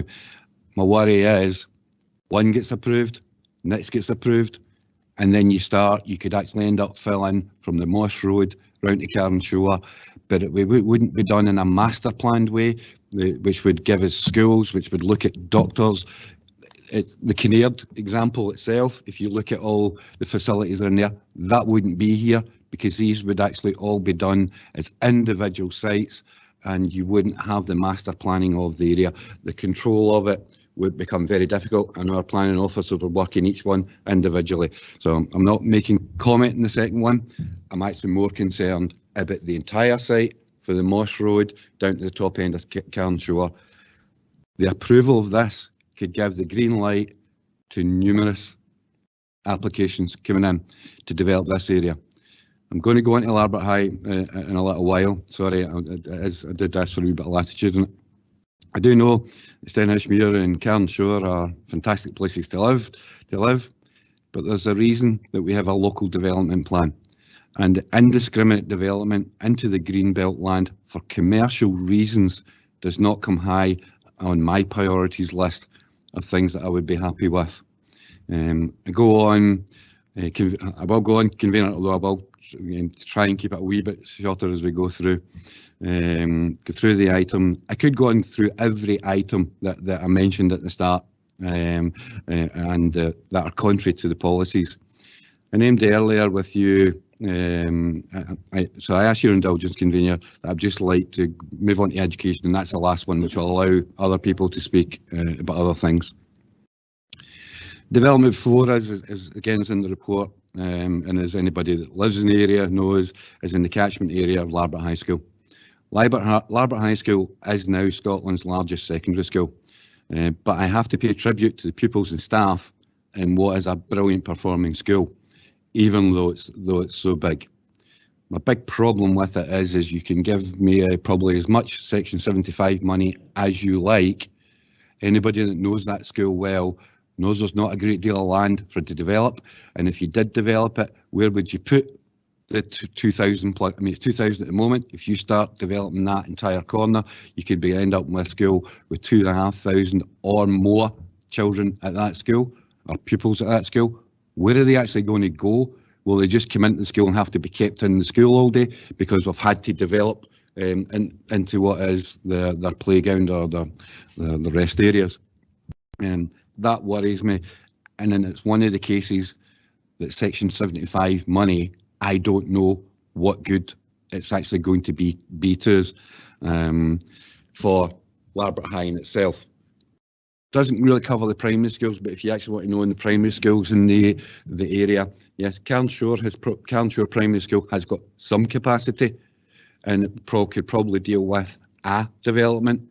Could it then deal with an additional development? You're talking about, do they go to Kinnaird? And I think most people know here, Kinnaird is sitting at 800 pupils for a primary school. Stenhousemuir Primary School, it's completely packed out. St Bernadette's is not so bad, but I understand it is relatively busy. Where are we going to put all the children that could potentially come? And that's if this one triggers. This is what the reporter needs to be aware of. It's not just, this is one where normally we don't talk about other applications, but this one I think becomes important that we do, because it's a potential trigger for applications. So we do have LDP3, looming, as I'm sure you have started to hear already on the horizon, and you combine that with the Planning 4, which I've already mentioned. One of my concerns with this is that this may be just a touch premature. I think under different circumstances, if we had a master plan for the area and LDP3, which would then go out to consultation with the people, so that they could feed back on it, on what they think of that master plan. It's something that may not be loved, but it might be more acceptable as we go forward. To do it in this piecemeal manner is going to be the big problem here. It's quite simple, as I've said. I think it's premature. I'm worried that it's going to give rise to something which will be almost uncontrollable.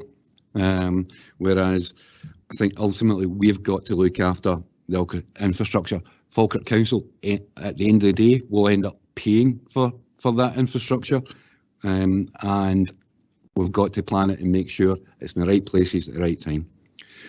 Ultimately, my belief is that no major developments should be carried out to the Larbert and Stenhousemuir without a properly consulted plan for infrastructure, and in particular educational capacity. I know there is other areas of Falkirk where educational capacity could probably take these developments. There's probably other areas of Falkirk that are crying out for these developments. Larbert and Stenhousemuir really doesn't. It's part of our plan that it's supposed to be a consolidated area. You'll be pleased to hear. I appreciate that other members of the committee may have different opinions, but as a local member for this application, with a knowledge of the area that brings, I strongly support and move the recommendations to refuse this application, and I hope and I pray that the reporter will do exactly the same. Thank you, Convener. No, thank you. I think you've been very succinct. The areas that you touched on, obviously I'm one of the local members for the Larbert area, and there's other members on the peripheral edges.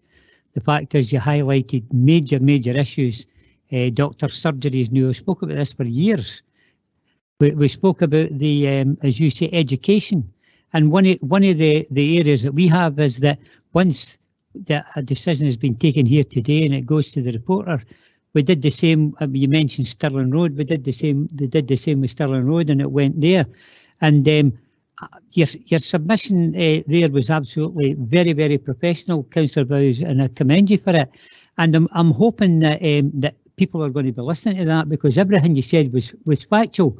And the problems that we have, and we've got one of the best schools in Scotland, maybe one of the best schools in Britain, and that's Larba High School. And the pressure on them is absolutely unreal. And you say, if there was another major development there, where are they going to go? Are they going to have to be building modular units on the football parks and so forth? I mean, it doesn't bear thinking about. But anyway, I would like to thank you for your submission. I'm quite happy as a sort of peripheral member of Larbert to second and then open it up. Second to refuse the application. Can I just add one very short thing? Yep. My disappointment that NHS Forth Valley have not replied to the consultation on this, which I think we all know what the problems are because we all live in the area, but I'm sure it says in the report that NHS Forth Valley have not actually replied as of yet. It's something we have spoke about many times here, and on such an important development in the Forth Valley area. I don't know how we contact them. I don't know how if there's possible to get meetings with them to actually get them to actually take these as an awful lot more important. Well, you're correct. We have mentioned this before, and I think we've had officers that have actually contacted NHS on a number, and I'll bring Mr. Dryden in on that, because that is a major issue, because we've had applications that have been lying dormant because of the fact that they've not responded, and we were waiting to see what their submissions were before we would take any final decision. Mr. Dryden, you want to come in on that point? Yes, Convener, thank you. Just to clarify, the point you're raising is valid, and it's something we are mindful of, and with obviously input and consultation responses to the planning application process, particularly with the development planning process coming up. Just to advise committee that we are in a dialogue at senior level with the NHS Forth Valley, and the plan is to certainly highlight again the importance to work together collaboratively, and particularly as we move forward to the forthcoming development planning process once we have the approval of National Planning Framework 4. It is important that we get round the table, and that's something we have a periodic discussion with representatives from NHS Forth Valley, and we will be raising that with them again to ensure that we do get their cooperation and work together. We do appreciate, obviously, in the last few years they have had some challenges, but certainly we do realise the importance, and I think committee realise that. So we will be working with them, and we'll be actually taking the opportunity at the next meeting, which I don't know when it is, but I know we have periodic meetings. We will raise again the importance to try and deal with these matters, which are very important. I don't really understand them, to be honest, when I'll say this publicly, because it's in their best interest as well, because we can provide new facilities for them that will help all our constituents. Councillor Cawley, then Councillor Murtagh. Thank you. I suppose briefly on that point, I suppose that there's something about ensuring that the Health and Social Care Partnership is consulted, because the IGIB's strategic responsibility around issues around primary care and community health care. So some of the things that are around the infrastructure that you refer to, even though some of the things around capital investment are led by NHS Forth Valley. So I think there's something about having a broadening out that approach to ensure that the Health and Social Care Partnership is involved, and they also have oversight around some of the issues around the large hospital services, particularly around accident and emergency and unscheduled care. So I think I just hope we're not missing a trick there, because if NHS Forth Valley have challenges in actually responding to some of these things, we have officers who are very well linked in with the council, who you all know, who could support responding to these, obviously, facing similar capacity issues around the challenges that they have faced and continue to face as a result of the pandemic. But I would hope that we would make sure that we can bring that on board, even though they may not be a statutory consultee. I actually just had one very small question to ask, and it was actually around the weighting of the the information that the reporter will look at.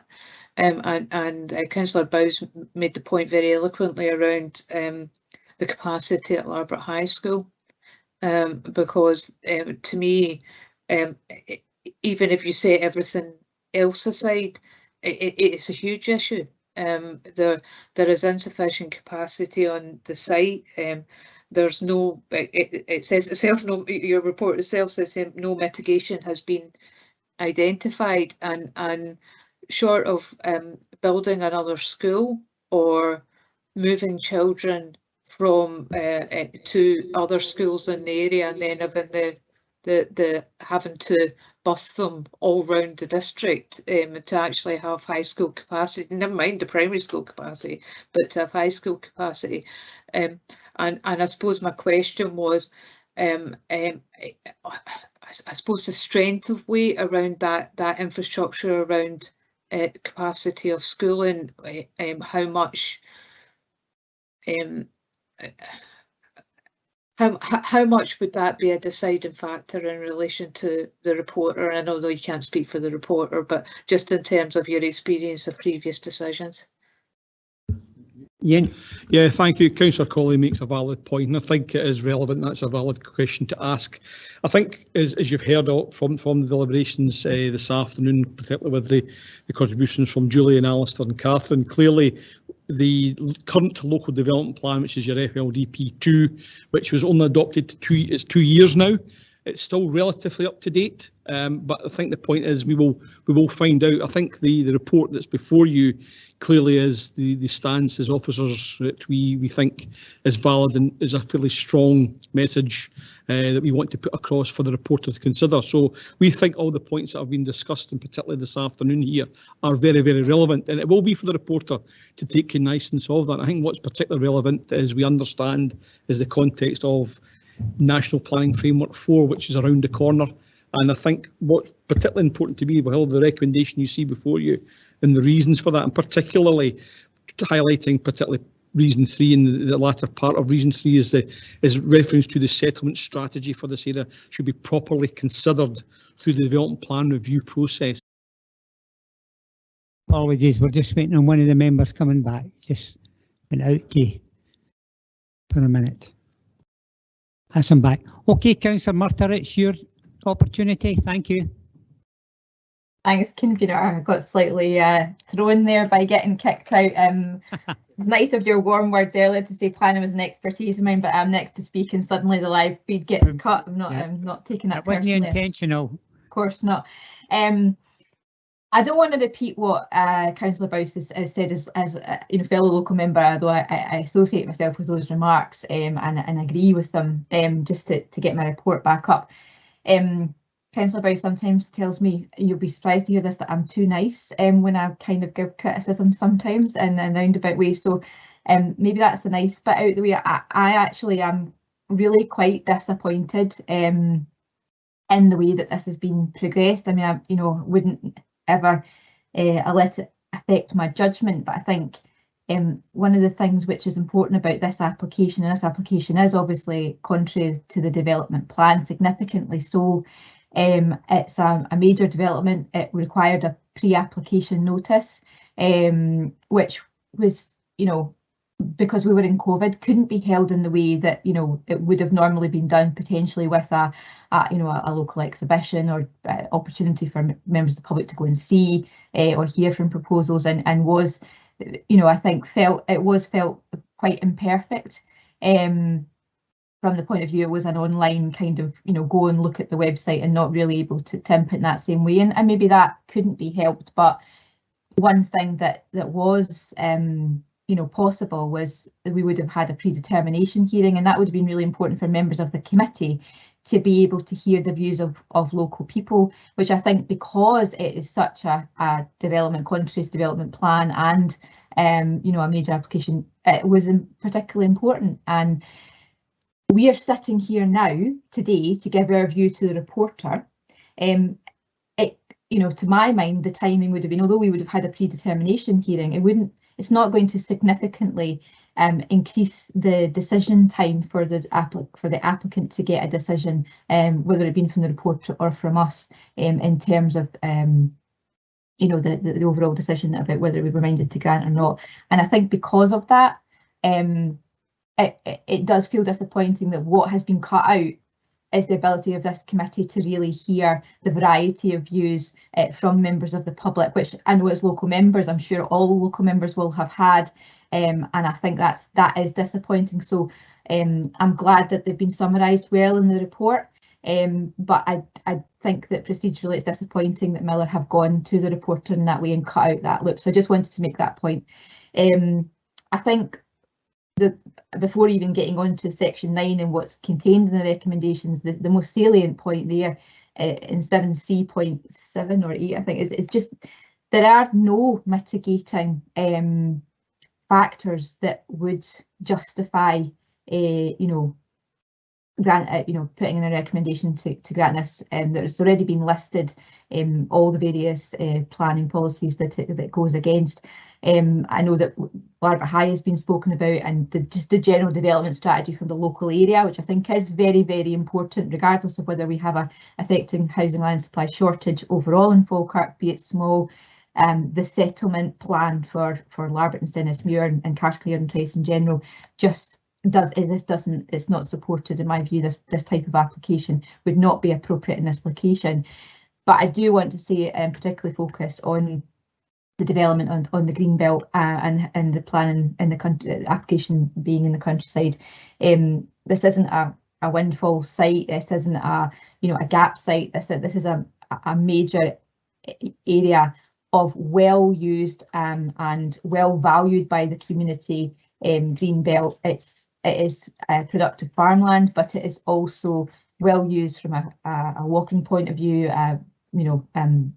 But it's apparent in the responses from the community just how important it is as an important source of green belt. And I think there is, even if you could look at some of the other elements where you could put in mitigation, you can't account for that loss of that countryside asset. It's not an appropriate location for this type of development, and I think that the other points have been covered, so I don't wish to repeat them, but I would certainly concur with yourself, convener, and with Councillor Bowes that we put in very strong representations. The report is good. I commend officers in how they've laid out the report. I know other considerations the public have brought to me very much around traffic in that area, the kind of also that because it is currently farmland and it's on that slope, and the impact that it could have on loss of ground to soak up water from a flooding perspective.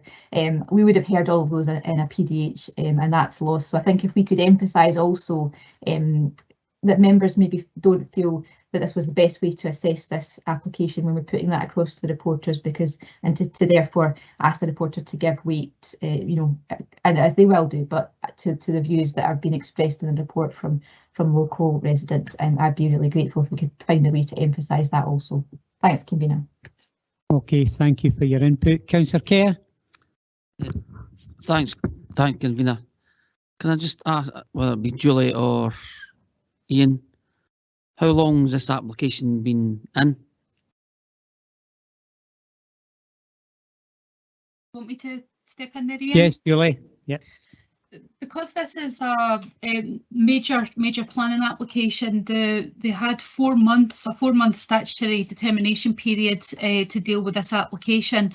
The application was submitted, I think it was before the local elections. So going back to some of the other comments that we've had in terms of the reasoning that we're in this position, we were not at an advanced enough stage in the assessment of the application before the local elections to allow us to arrange and present to that predetermination hearing. Obviously, we then had a new administration, and then we had a summer recess, so it was very difficult for us to try and do that. And in that period,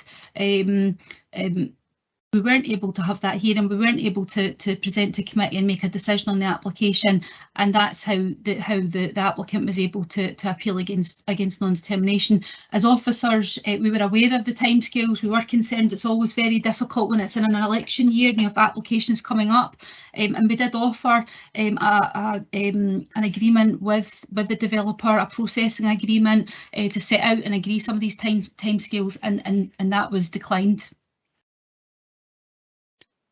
Okay, so Hopefully that answers your question. yeah, it did, Julie. So we're saying that they had this year, they've only put this application in this year, start of this year. That's correct, yes. Right, thank you. It's no a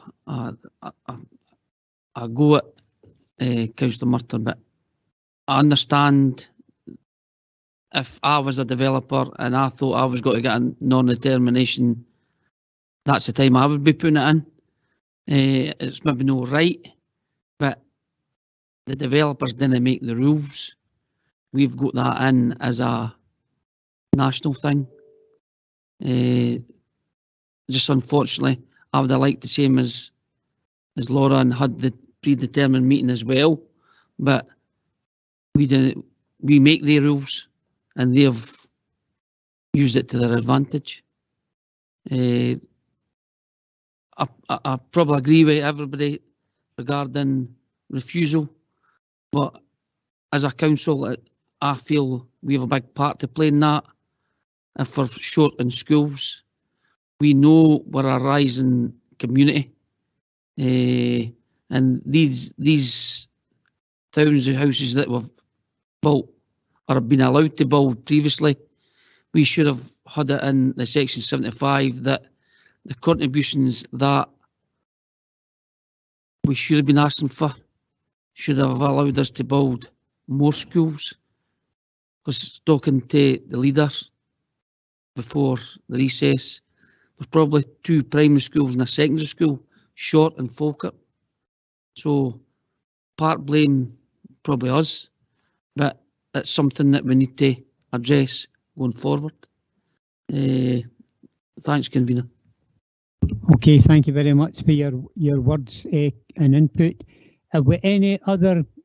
Well, just to clarify, we have a motion moved and seconded to state quite clearly that, and I'm quite sure that Councillor Murtagh was correct, Ian, that if members decide to refuse, that would be our decision, that we put a hard-hitting submission into the reporter in relation to this situation, just to enhance the decision that's going to be taken. Okay, so clarify where we are. We have a motion moved by Councillor Bowes, seconded by myself, that we would be refusing this application. Has all members agreed to that? Agreed. Agreed. Thank you.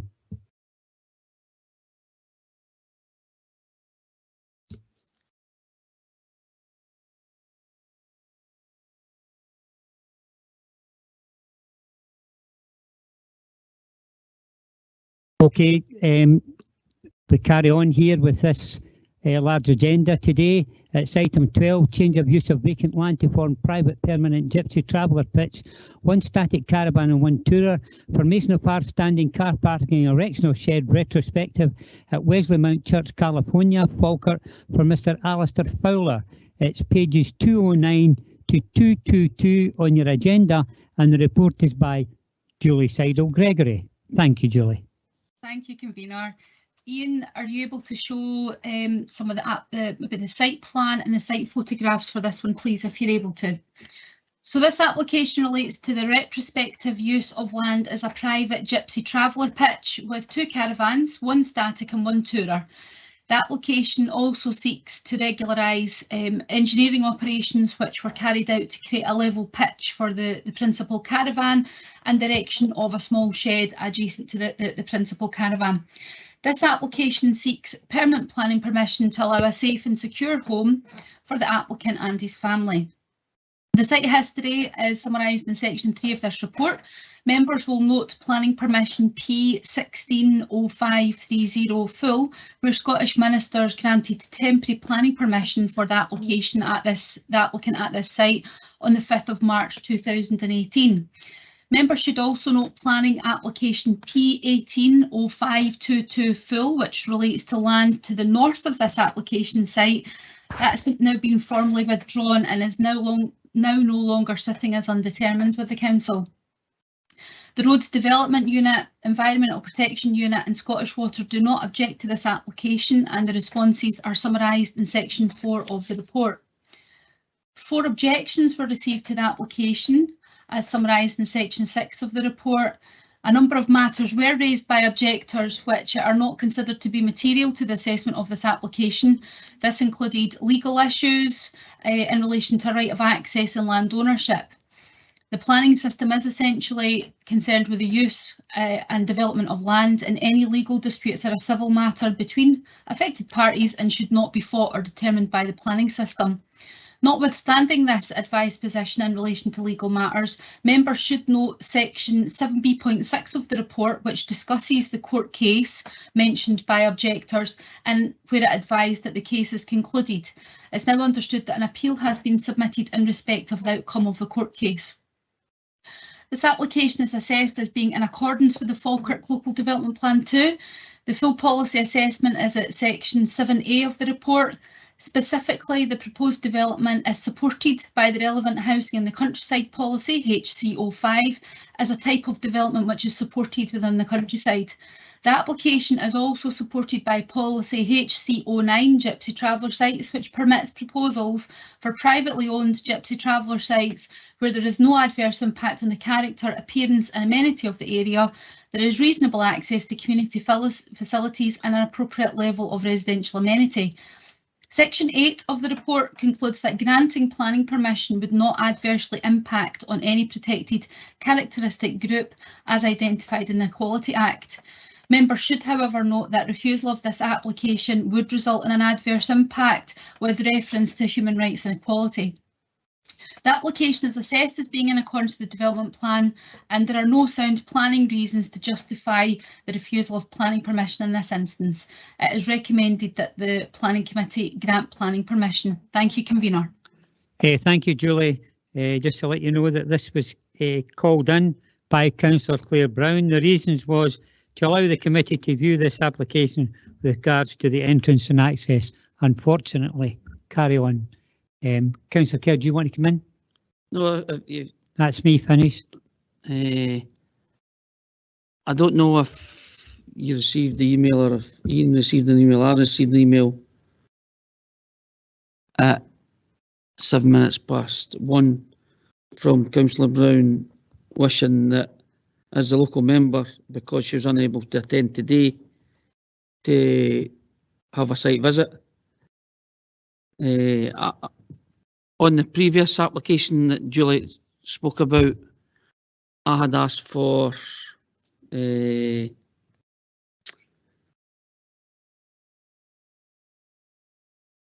regards drainage.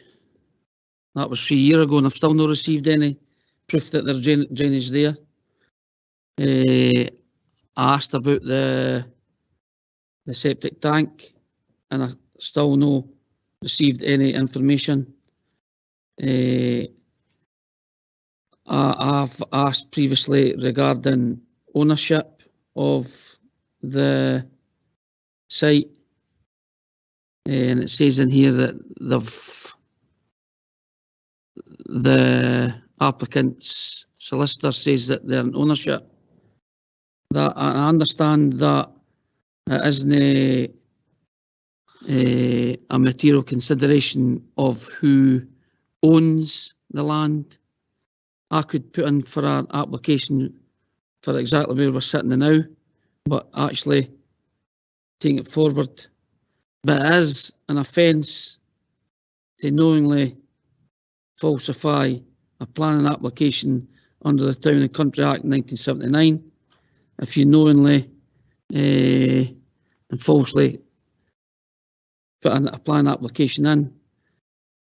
So I would go along with Councillor Brown and wish that we have a site visit to get to the bottom of some of these issues that I've got. I've 2 or 3 other points as well that I would like to ask when we get to, if we get to site, convener. You've heard Councillor Kerr is asking for a site visit. I'm quite happy to second him. Anybody else otherwise minded? No. You've maybe come in here because that's right, I was going to bring you in. I was just wishing to clarify, as earlier, is this a site visit to view the physical characteristics of the site with obviously officers there in support? Yeah. Okay, then we agreed to that? Agreed? Okay. Mind, when I'm saying you agree to that,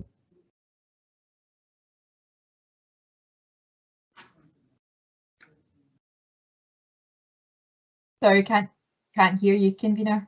I don't know if you were saying something there. I was, but I was undercover. Thank you. All right. Okay. I mean, thank you. I was going to say I don't particularly on this occasion. Again, I don't particularly have a desire to go to sites purely on the basis of the fact that it is what's in the report. I don't think is going to change from the point of view of viewing the site. But I recognise if the committee is minded to do so, I'm just not sure I'm not sure what strategic help it is for the committee to go to site to see it in what we've got to judge as a planning committee, which is how I felt on previous ones. But if the committee want to go to site, fair enough. I would note my objection to that. And can I say this, and I've said it to you before, we respect your input as we do the other 11 on the committee. Thank you. Okay, sites it is. Thank you. Right, Gary, that's fine.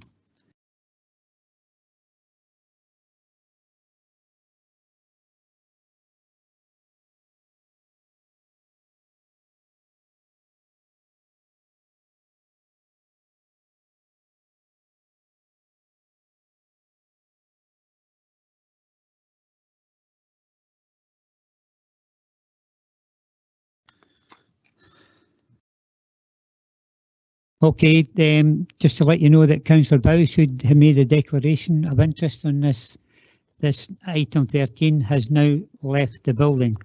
So item 13, construction of 22 flatted dwellings at land to the west of 14 King Street, Thornhill Road, Falkirk for G&N Homes. The report is by Julie Seidel and it's pages 223 to 245. Surprisingly, yes. Okay, Julie. Thank you, convener. Ian, if you're able to, can you show the application plans? And I think we've got some site photographs for this one too. So this application relates to the development of 22 flats contained in 2 3-storey blocks. The application site is at the corner of King Street and Thornhill Road. The site history is summarised in section 3 of the report. Members will note planning application P20 0530 full, which was refused planning permission. This application in effect amends the previous refusal and it includes the removal of the single house from the development. Consultation was carried out with the Roads Development Unit, Environmental Protection Unit, Children's Services, Scottish Water and NHS Forth Valley. No objections or issues which would be a barrier to development were arising. The Housing Strategy team do not object to the application subject to conclusion of a legal agreement in relation to the type, tenure, method, timing and phasing of affordable housing units on site. The consultation responses are summarised in section 4 of your report. 6 representations, which was made up of 5 objections and 1 neutral letter, were received, and the points made are summarised in section 6 of your report. The application is assessed as being in accordance with the development plan, and the full policy assessment is detailed at section 7A of your report. The applicant's agent has recently made comment on the application, noting that they've worked with the planning authority to ensure that the design, layout and overall development is compliant with planning policy. They note that the development would provide 22 flats and 39 parking spaces in an area which would be attractive to live with excellent access to amenities. The development would provide much needed affordable housing to be agreed by legal agreement, and the community centre would receive 16 dedicated spaces as part of the development. The applicant has also recently made comment to the council in relation to the call-in reasons. It's considered that this application addresses the reasons for refusal of planning application P200530 full. The removal of the single house means that there is sufficient on-site parking. The applicant has confirmed their willingness to develop a minimum of 15% affordable housing on site, and the housing strategy team are now satisfied that this can be addressed by conclusion of legal agreement. It's recommended that the planning committee agree that they are minded to grant planning permission subject to conclusion of a legal agreement and planning conditions as detailed in section 9 of your report. Thank you, convener. Thank you. Just to let you know at the outset that this application was called in for consideration by the Planning Committee by Councillor Meikle-John for the following reason: overdevelopment of the site and loss of local amenity car parking at the community centre. Okay, I'm opening it up to everybody. Thanks, convener. I think as a local member for the area, I think there are still significant questions over the parking issues that are currently prevalent in the area, particularly given the fact that it is quite a busy area anyway, but also the loss of that community parking element for the community centre that's situated there. I don't think, in my mind at the moment, I don't think the questions that are being answered to my satisfaction where that's concerned, in terms of what, although it says that there might be no detriment, there will be significant knock-on effect from this development in terms of parking. We know and are aware of the situation, especially on days where the park, Victoria Park in particular, is quite well utilised. It's also it can also get quite congested with cars parking on the street there, especially considering that you know it's an access point to the retail park. So sites round about there as well, the displacement of parking might impact on that too. I would be minded to ask if there's anything coming forward that would suggest that that's not the case, but I think there are concerns both from the immediate communities and from those who are utilising the community centre as well in the park. Okay, we'll maybe ask the question maybe to Craig. Is Craig still with us for roads? Craig, you've heard yes, Councillor sorry. Sinclair. We were out on site there, and obviously there were genuine concerns in relation not just to the parking but the build-up of traffic on which is a hugely busy road. So if you could maybe give us your overview for the perspective from the roads. Thank you. Yeah, thanks, convener. Yeah, we've mentioned this in our response back to planning. We've acknowledged that the development does contain the appropriate level of parking. However, we have raised concerns, and it's our concern that it may cause a reduction in local parking facilities. We know, as mentioned in the report, that compensatory parking is to be provided on the site, but we maintain the concern that the development will have a sort of knock-on impact on parking demand in the area. Very succinct. Any other questions? Are any other questions to anybody at this stage, Councillor Sinclair? Yeah, not at this moment, Kevin. Okay. Anybody else like to come in on this one? Councillor Cawley, thank you. It's another question on parking, and I suppose I'm mindful of the community centre and the provision to be able to give 16 car parking spaces, though knowing that the community centre, that doesn't seem like a huge amount, but I wondered what the developer had said in relation to mitigation while it was being built, because if there's work ongoing, that's going to have a knock-on effect on access to the park, but also access to the community centre. And I just wondered if there was more information on that side of it. Julie, can you come in? Thank you, Convener. I'm not aware of that being a discussion. I wasn't the case officer at the application assessment stage of this application, but having reviewed the file thoroughly before speaking to you today, I'm not aware of that being looked at. Certainly for other types of development where there can be an impact on existing parking facilities, you can ask for, say, a car park management plan or temporary parking facilities. So provision can in some occasions be made at the development stage to make sure that there is still parking available and that there's not going to be a danger to members of the public that might be using those facilities. Any other questions, Councillor Colley? No, okay. Anybody else like to come in here? Councillor Murtha. Thanks, Convener. I suppose part of it, and I realise that having, it's a different application, and partly one of the things in the report is, and it's been outlined, that many of the things which were highlighted previously have been overcome. There were specific things identified previously, and this application seeks to review those reasonings and overcome them. So I'm very mindful that that process does have quite a weight on this paper and on our decision here today.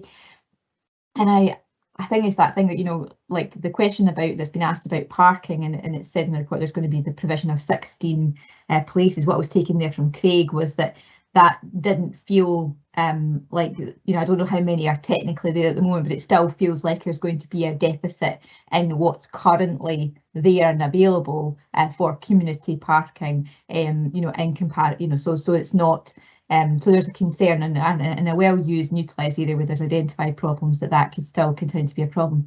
My question really is from a kind of legal perspective, given the recommendation is, to be minded to grant and then subject to the conditions, and that we've already gone through a process of kind of identifying obstacles in previous planning and kind of overcoming them in this one.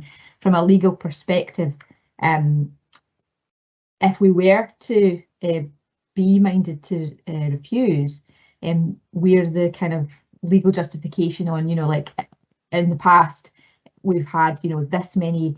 If you've got a house, you need these many parking spaces. If you've got a restaurant or whatever class, you need this many. And if it meets that objective criteria, it's not really a criteria that we can see there's a deficit of parking. If legally, technically, it fulfills the criteria for the kind of application that it is, which seems from the report that it does, even although at the moment we're feeling that it's going to be a detriment to the current situation. So I'm just sort of putting my mind on the two scenarios. If it was to go, for example, to the report and be appealed, I think we have to be aware of a committee about, well, where our grounds are on that. I know Mr Henderson will come in and give what grounds would you be putting something forward to refuse, but I suppose my question to officers is, legally, from a parking perspective and from an overdevelopment perspective, where those kind of justifications could be made, because I'm sort of struggling to sort of see it from that technical legal perspective, even though I'm hearing it from the practical side of where we are now compared to what it would be with the application. Right, I'm listening, and I'm way you on what you're actually saying, and I'll go to Mr Henderson, and if you can maybe respond to Councillor Murtha. Thank you, Convener. Yes, it's I suppose as a starting point, there isn't so much a precedent type issue in planning, and although consistency is beneficial, each application has to be looked at on its merits. So that's the starting point. And I think your other point is whether it's believed technically by the planners and the roads team whether or not the applicant has met the parking requirements that would meet national guidelines and policies. And that may be a matter of fact, but ultimately it is also for a committee to judge each material consideration and give due weight to that material consideration.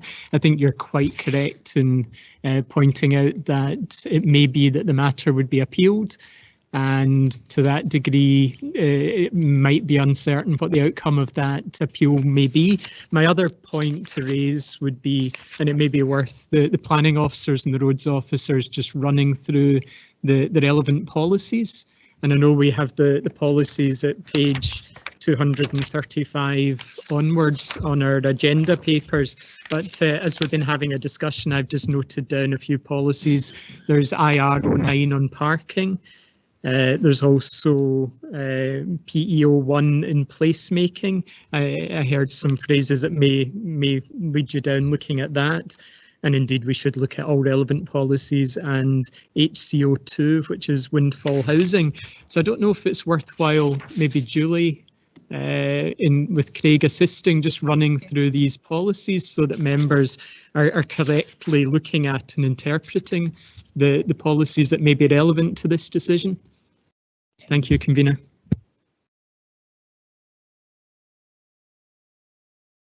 Convener, do you want me to step in there? I don't know whether it would be helpful to the committee for me to read out the previous reasons for refusal. That would be fine, yep. That's Yeah, a starting okay. point.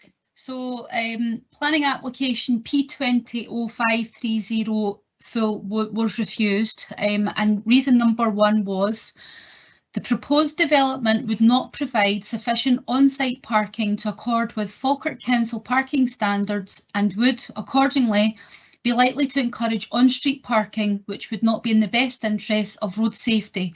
Accordingly, the proposed development does not accord with Falkirk Local Development Plan 2 policies IR09 parking, PE01 placemaking, HC02 windfall housing and HC04 housing density and site capacity, and does not accord with supplementary guidance SG02 neighbourhood design or the National Roads Development Guide. So I think that to my mind wraps up some of the policies that Mr Henderson mentioned, and also that Councillor Murtagh mentioned. Reason number two related to affordable housing, which we've not discussed so far, but I'll read it out anyway, just so that we have the full decision, previous decision there. And number two was the proposed development does not meet design requirements for flatted affordable housing developments in accordance with supplementary guidance SG06 affordable housing. Furthermore, it has not been demonstrated that the design of the units as proposed can be delivered by a registered social landlord as affordable housing under the terms of the development plan and associated guidance. Accordingly, the proposed development does not accord with policy HC03 of the Falkirk Local Development Plan affordable housing and does not accord with supplementary guidance SG06 affordable housing. And just to point out, in fullness, these were the reasons for refusal. That application went to the Planning Review Committee, who upheld that decision. Hopefully that helps. If there's any specific policies you'd like me to read out or go over, please just let me know. Thanks, Convener. Convener, with your indulgence.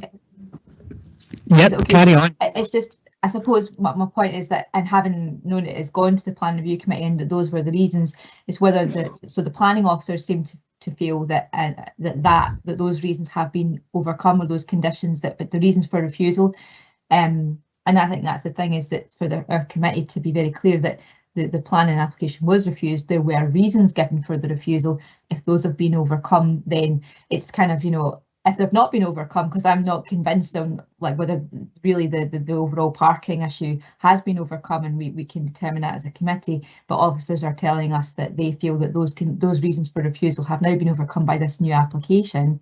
I think that's a really important part of our consideration. So I just want to confirm with officers on the point of the parking, because I'm not saying that it was ambiguous from roads, but it was kind of, almost, well, the policy is now met, but that, in terms of that point about encouraging on-street parking, is it felt that the provision that would still basically be the result, whether we've met the numbers or not, that the conditions on site would be that it would encourage on-street parking, which would not be in the interests of safety and the area in particular, whether roads could kind of firm up on that. Yep. Craig, if you want to come back in, because obviously I wouldn't say you're uncomfortable with this, but the fact is we've already asked you, I think twice, to give us your view on the roads issue here. And obviously Councillor Murtagh is just pointing out the fact is that what you changed your mind, as the roads changed their mind for the last time. Comparison to the previous application on the site? Yeah. No, it's a slightly different situation. The previous application on this site did not meet the council standards for parking provision. The current application does in terms of the proposed development. So there's X amount of houses proposed here that needs X amount of parking spaces. The development has proposed that, so it's met that requirement. Nevertheless, there are still alterations proposed to the community parking facility. Compensatory parking is being provided. We have a knowledge of how the community parking facility is used, and we are concerned that the compensatory parking would not allow that existing facility to be used in the same manner. So in terms of pure numbers, it's my understanding that there's not going to be a loss in community centre parking within the site itself. However, in practical terms, we think that there will be a reduction based on the shape of the new parking area, if that makes sense. So in pure number terms, there is enough parking for the new housing proposed in accordance with your guidance. In realistic terms, we suspect that there will potentially be an impact on on-street parking because of the reconfigured community centre parking arrangement. Is that any clearer? And just one other point before we go back to Councillor Murtagh is that it stated about the increase in traffic being unacceptable in places. What's your views on this for roads? Well, Convener, in response to that, in roads, we don't typically assess the impact of traffic. The Transport Planning Unit would do that. And I don't think they're here to speak for themselves. However, it's my understanding that they don't get involved on a site with less than 50 units. That used to be the trigger point. So anything less than 50 units is, if that's the correct number, is deemed to be sort of too small for their involvement, presumably because it doesn't generate enough traffic to have much of an impact. So, you know, I can't really comment on that from a roads perspective. It's sort of out with our remit. I can only really point you towards what the Transport Planning Unit, what level of development the Transport Planning Unit would typically become involved. Fine. The reason I was asking the question because everybody knows that area, knows how busy that is. Not just with people going along the Thornhill Road, but people coming out and getting into the retail park. I mean, it's a bit of a nightmare that. And any type of increase in traffic to me would cause problems. Anyway, I'll go to Councillor Kerr now. He's got questions. Thank you, sir. Thanks, Convener. As something that Julie mentioned in our second summing up about the last application, I was part of the LRB and it was about the social housing and attracting a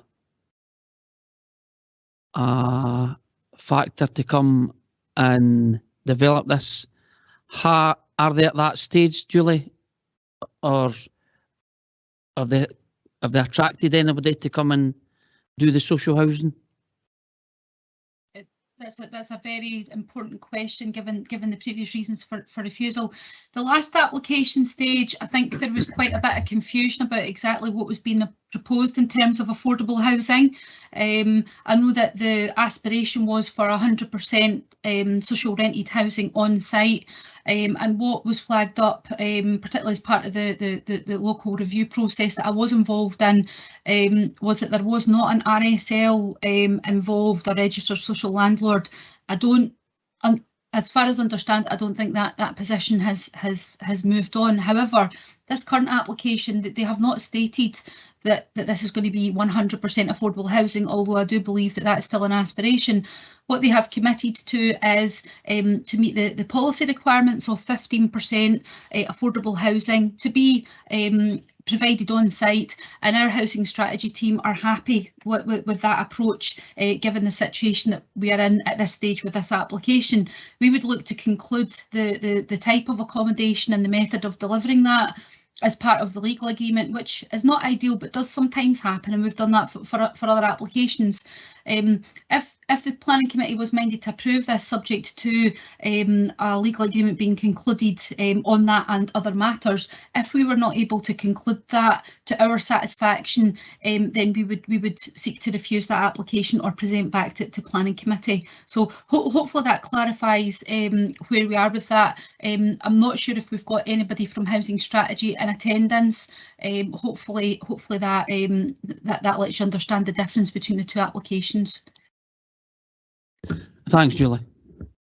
Okay, I'm really happy you said that at the end there, because that is a concern for me. Obviously, we were part of the committee, and it was to ensure that we were going to supply housing there, especially for those in great need.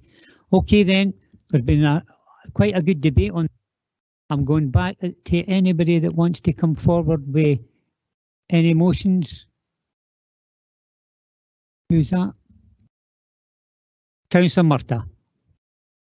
Yeah, thanks, Convener. I mean, as you can probably tell, I'm a wee bit torn on this one in terms of the moving a motion one way or other, because I think there's I don't know whether within the conditions that could be on a motion. I think parking and road safety are a significant concern given the local knowledge of the use of the site, and I take everything that's been said about the technical meeting of numbers, but it's not like, and we've obviously, those of us sat in planning committee for a long time, this is the application. We can't really go back to the developer and say, can you amend your plans to try to reconfigure the parking situation or whatever. This is what's before us.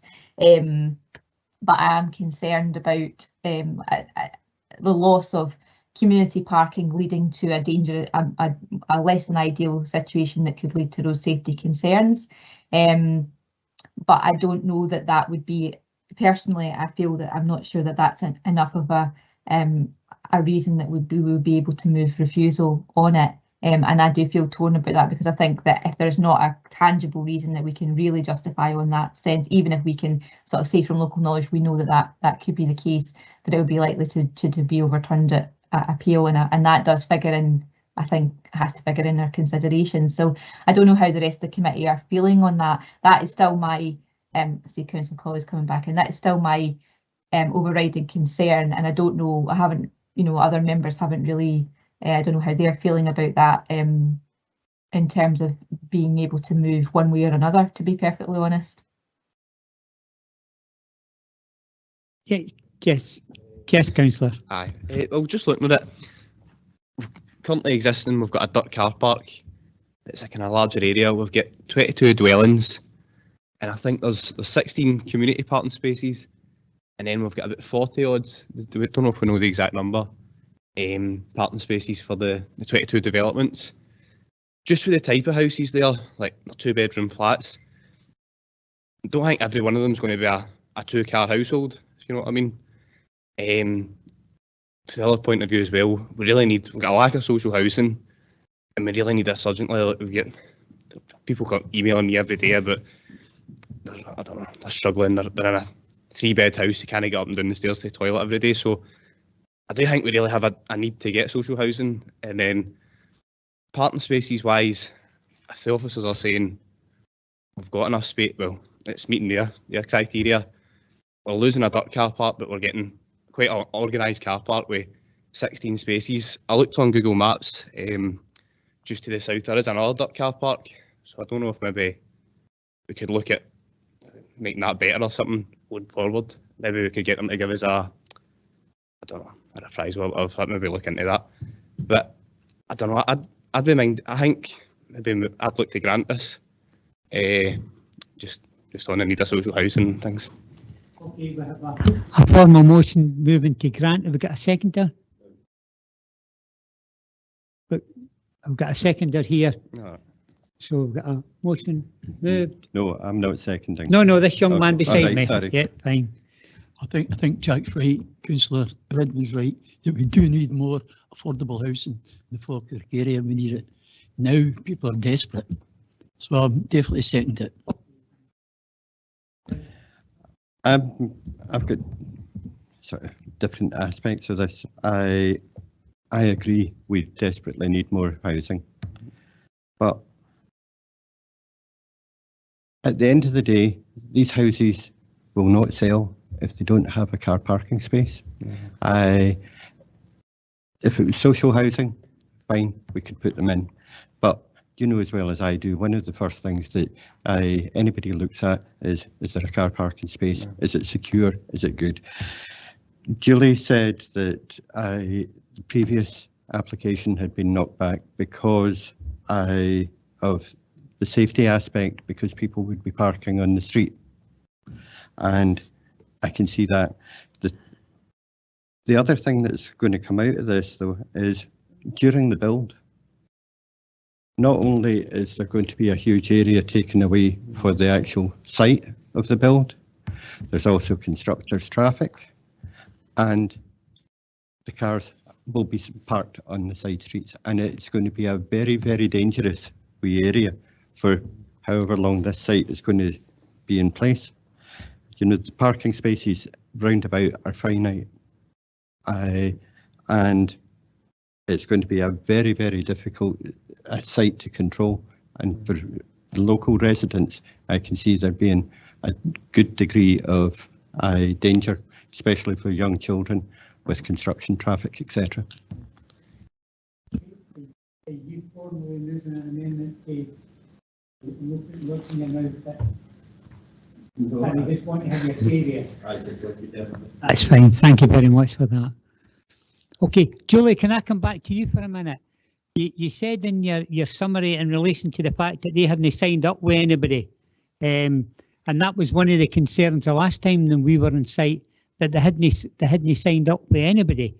You stated, I'm not going to put words in your mouth, that if they hadn't positive proof that they had signed up with any company, then you would come back to refuse the application. Is that right? Thank you, Convener. Under normal circumstances, when a committee decides that they're minded to grant an application subject to conclusion of a legal agreement on affordable housing or other matters, there's a 6-month period that we have to conclude that legal agreement. If we can't do that to our satisfaction, normally within that 6-month period, you would move to refuse it at the end of that period, or if there's matters arising, then we could present back to planning committee to give an update in the progress of that and what issues are arising. So it would not be the case that if this application was approved that we relinquish control of the affordable housing element. That's still something that we would be looking at to ensure that we're getting something that's appropriate, and that would be in collaboration with the housing strategy team. Could I maybe ask you a further question on that, because that is a really important issue, because for members of this committee, I think that would give them a wee bit of assurances.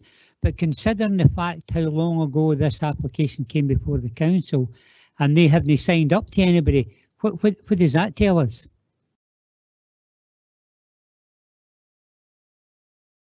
Can I hear you, Juliet? Thanks, Convener. Apologies. That sometimes it happens that development can't be fulfilled or carried out for a variety of reasons. I think what we need to do is assess this application before us in terms of the development plan and any material planning considerations. We've looked at the affordable housing policy, which requires a minimum of 15% affordable housing as part of this development. They are still aspiring to have a greater number of affordable housing units on site, but obviously these discussions and arrangements are still going on in the background. We can proceed on that basis, and as part of the legal agreement we can ensure that we have a legal agreement that meets the affordable housing requirements that we would expect from this development. If that cannot be fulfilled at any time, there is, as I've mentioned, a way of reporting back to the planning committee, or indeed if it was after conclusion of a legal agreement and they weren't able to fulfil those clauses, then the site would be undevelopable, and I would assume that the developer would come back with a new planning application. Fine, so it would be, if members were agreed to grant, it would be subject to those conditions, including what you've just told us, minded to grant. Okay, then I'm back to the committee now. We've got a motion moved and seconded to grant, minded to grant, subject to the conditions being fulfilled. Is there anybody otherwise minded? Convener? Yes, can I indeed. just come in? I think kind of concurring with what Councillor Murtagh said earlier on, I'd be reluctant to move against this because it would likely, because it fulfills the policies, that it would likely be overturned at appeal. Although that's not to kind of have the foresight, but I wouldn't know what a reporter would say at that point.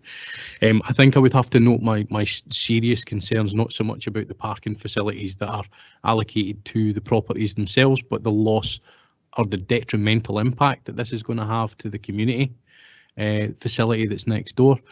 Councillor Renwood mentioned that, you know, other facilities in the area. I think they're subject to other private ownership at this point. Particularly the site to the south. There's also a site that was kind of used for parking, but it's now been redeveloped, and that's now the site of a memorial, I think, the Wallace Memorial, the Wallace Fountain. Sorry, I think I would have to note my strong concerns over this. Particularly, I think it's going to have a serious knock-on effect onto the on-street parking. But I'm not sure that it would. I'm not sure if maybe Mr. Henderson would like to provide some advice on that scenario, whether or not there's the ability to move against, given that it fulfills all the policies. We're in members' hands, absolutely in members' hands. I mean, I've just noted, for what it's worth, some discussion that took place earlier around whether or not the committee would be satisfied with, as I picked it up, the reconfigured community centre parking, notwithstanding the around numbers of parking spaces, would not result in unacceptable on-street parking, or it would not result in unacceptable on-street parking, and the development would result in adverse impact on road safety. So I've noted that as part of the discussion that's taken place. I'm afraid I can't really tell you how that would play out at appeal. You're in the hands of the reporter at that stage, and equally entirely in the hands of members at the moment. Well, I think this has been a useful debate. I think as a committee you have got some valid points you've made, and I think adding to Ian, it's difficult to predict that should obviously you be of a mind to not support officer's recommendation, it goes to appeal. Obviously the reporter may decide to support, as we've heard earlier in other applications. However, it should also bear in mind that it's possible the reporter might decide to support it, and I should also add that the appellant may put a claim for expenses into the appeal process, particularly where officers' advice. It's not to say it's one of these ones that is balanced, but I think you need to be also aware that there's a possibility that should a reporter decide to, if it goes to the scenario of appeal, decides to uphold that appeal, and particular expenses could be made by appellant, particularly in light of the officer's report, then expenses could also be awarded. That's a possible scenario that you should be aware of as well. But it's one of these ones that is finely balanced, but I think I would reiterate what you've heard today, that the advice of officers and the policies are compliant, although the concerns you're raising are valid, but it's one of these ones on balance. Is it enough to outweigh? I just make you aware of that as a committee as well. Okay. Thank you, convener. And nothing further at this point, although just to note my concerns there. No, you're very valid in what you're saying, and at the end of it, as I keep saying, this is an opportunity, especially for local members on a local issue, to make their voices known. Okay, we'll just clarify once. As Councillor, who wanted in here? Councillor Colley, did you want in? Yes, but just very briefly, I think I would echo what Councillor Sinclair has said. I think that it's a difficult one to balance, but I think that opportunity to be able to state strongly about the loss of amenity around the parking in the community centre.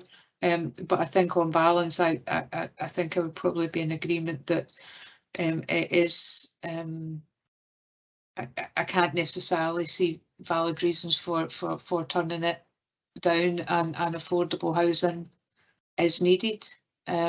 So it is a difficult one, and I think certainly about putting on record our concerns around the loss of amenity. Okay, thank you for that. Okay, just to clarify, Councillor Murtagh, sorry.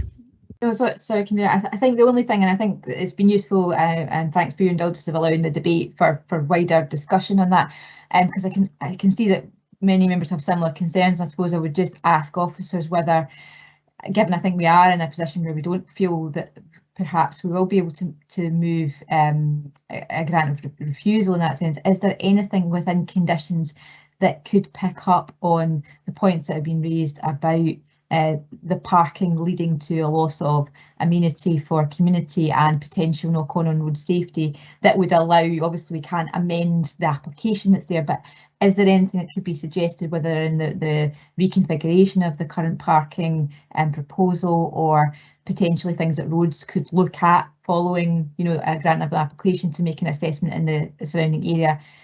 Is there anything we could put in condition that would help committee with that? You know, kind of Mr. Dryden. Yeah, I can understand you, Councillor Murtagh. Thank you, Convener, and maybe Julie may wish to come in as well. Obviously, Julie's got the more detailed knowledge of the application, but I think the point was raised during construction is a valid consideration. But as we have heard in appeal decisions, the past construction is deemed as a temporary phenomenon. That was actually a quote by a reporter. But I do think, notwithstanding that, while maybe can't put it as a condition, it's certainly something that could be put in as informative. To support should committee be minded to support the officer's recommendation, it could well be put in as an informative where cognizance is taken that we would expect collaboration with the applicant developer to come and engage with us, to speak with ourselves and our roads colleagues to try and ensure that during construction that the traffic impacts are kept to the minimum, to try and minimise the disruption to the community. We know it will happen, it's inevitable with any development, but we could certainly put an informative seeking at least a discussion and collaboration with them to try and ensure that we would keep that to a minimum, and and we could look at some kind of temporary management plan. Again, it would not be a condition as such, but because construction is temporary, it's inevitable. We could certainly still seek to reflect the views and concerns that you have for the impact on that community. Certainly an informative is something that could be considered. Okay then. Just to clarify one more time, we've a motion moved and seconded to grant the minded to grant the application subject to conditions, and also the informative that we want to put on in relation to the major concerns about parking, especially during construction time. Does everybody agree to that? Great. Brings us to the end, and thank you very much for your time and deliberation. It's been a very, very good committee. I think the debates have been excellent and all, and delighted for officers as well for the support, and thanking you. And for those coming to the PDH tomorrow night, I'm sure you'll enjoy the experience. Thank you. Thanks, Convener.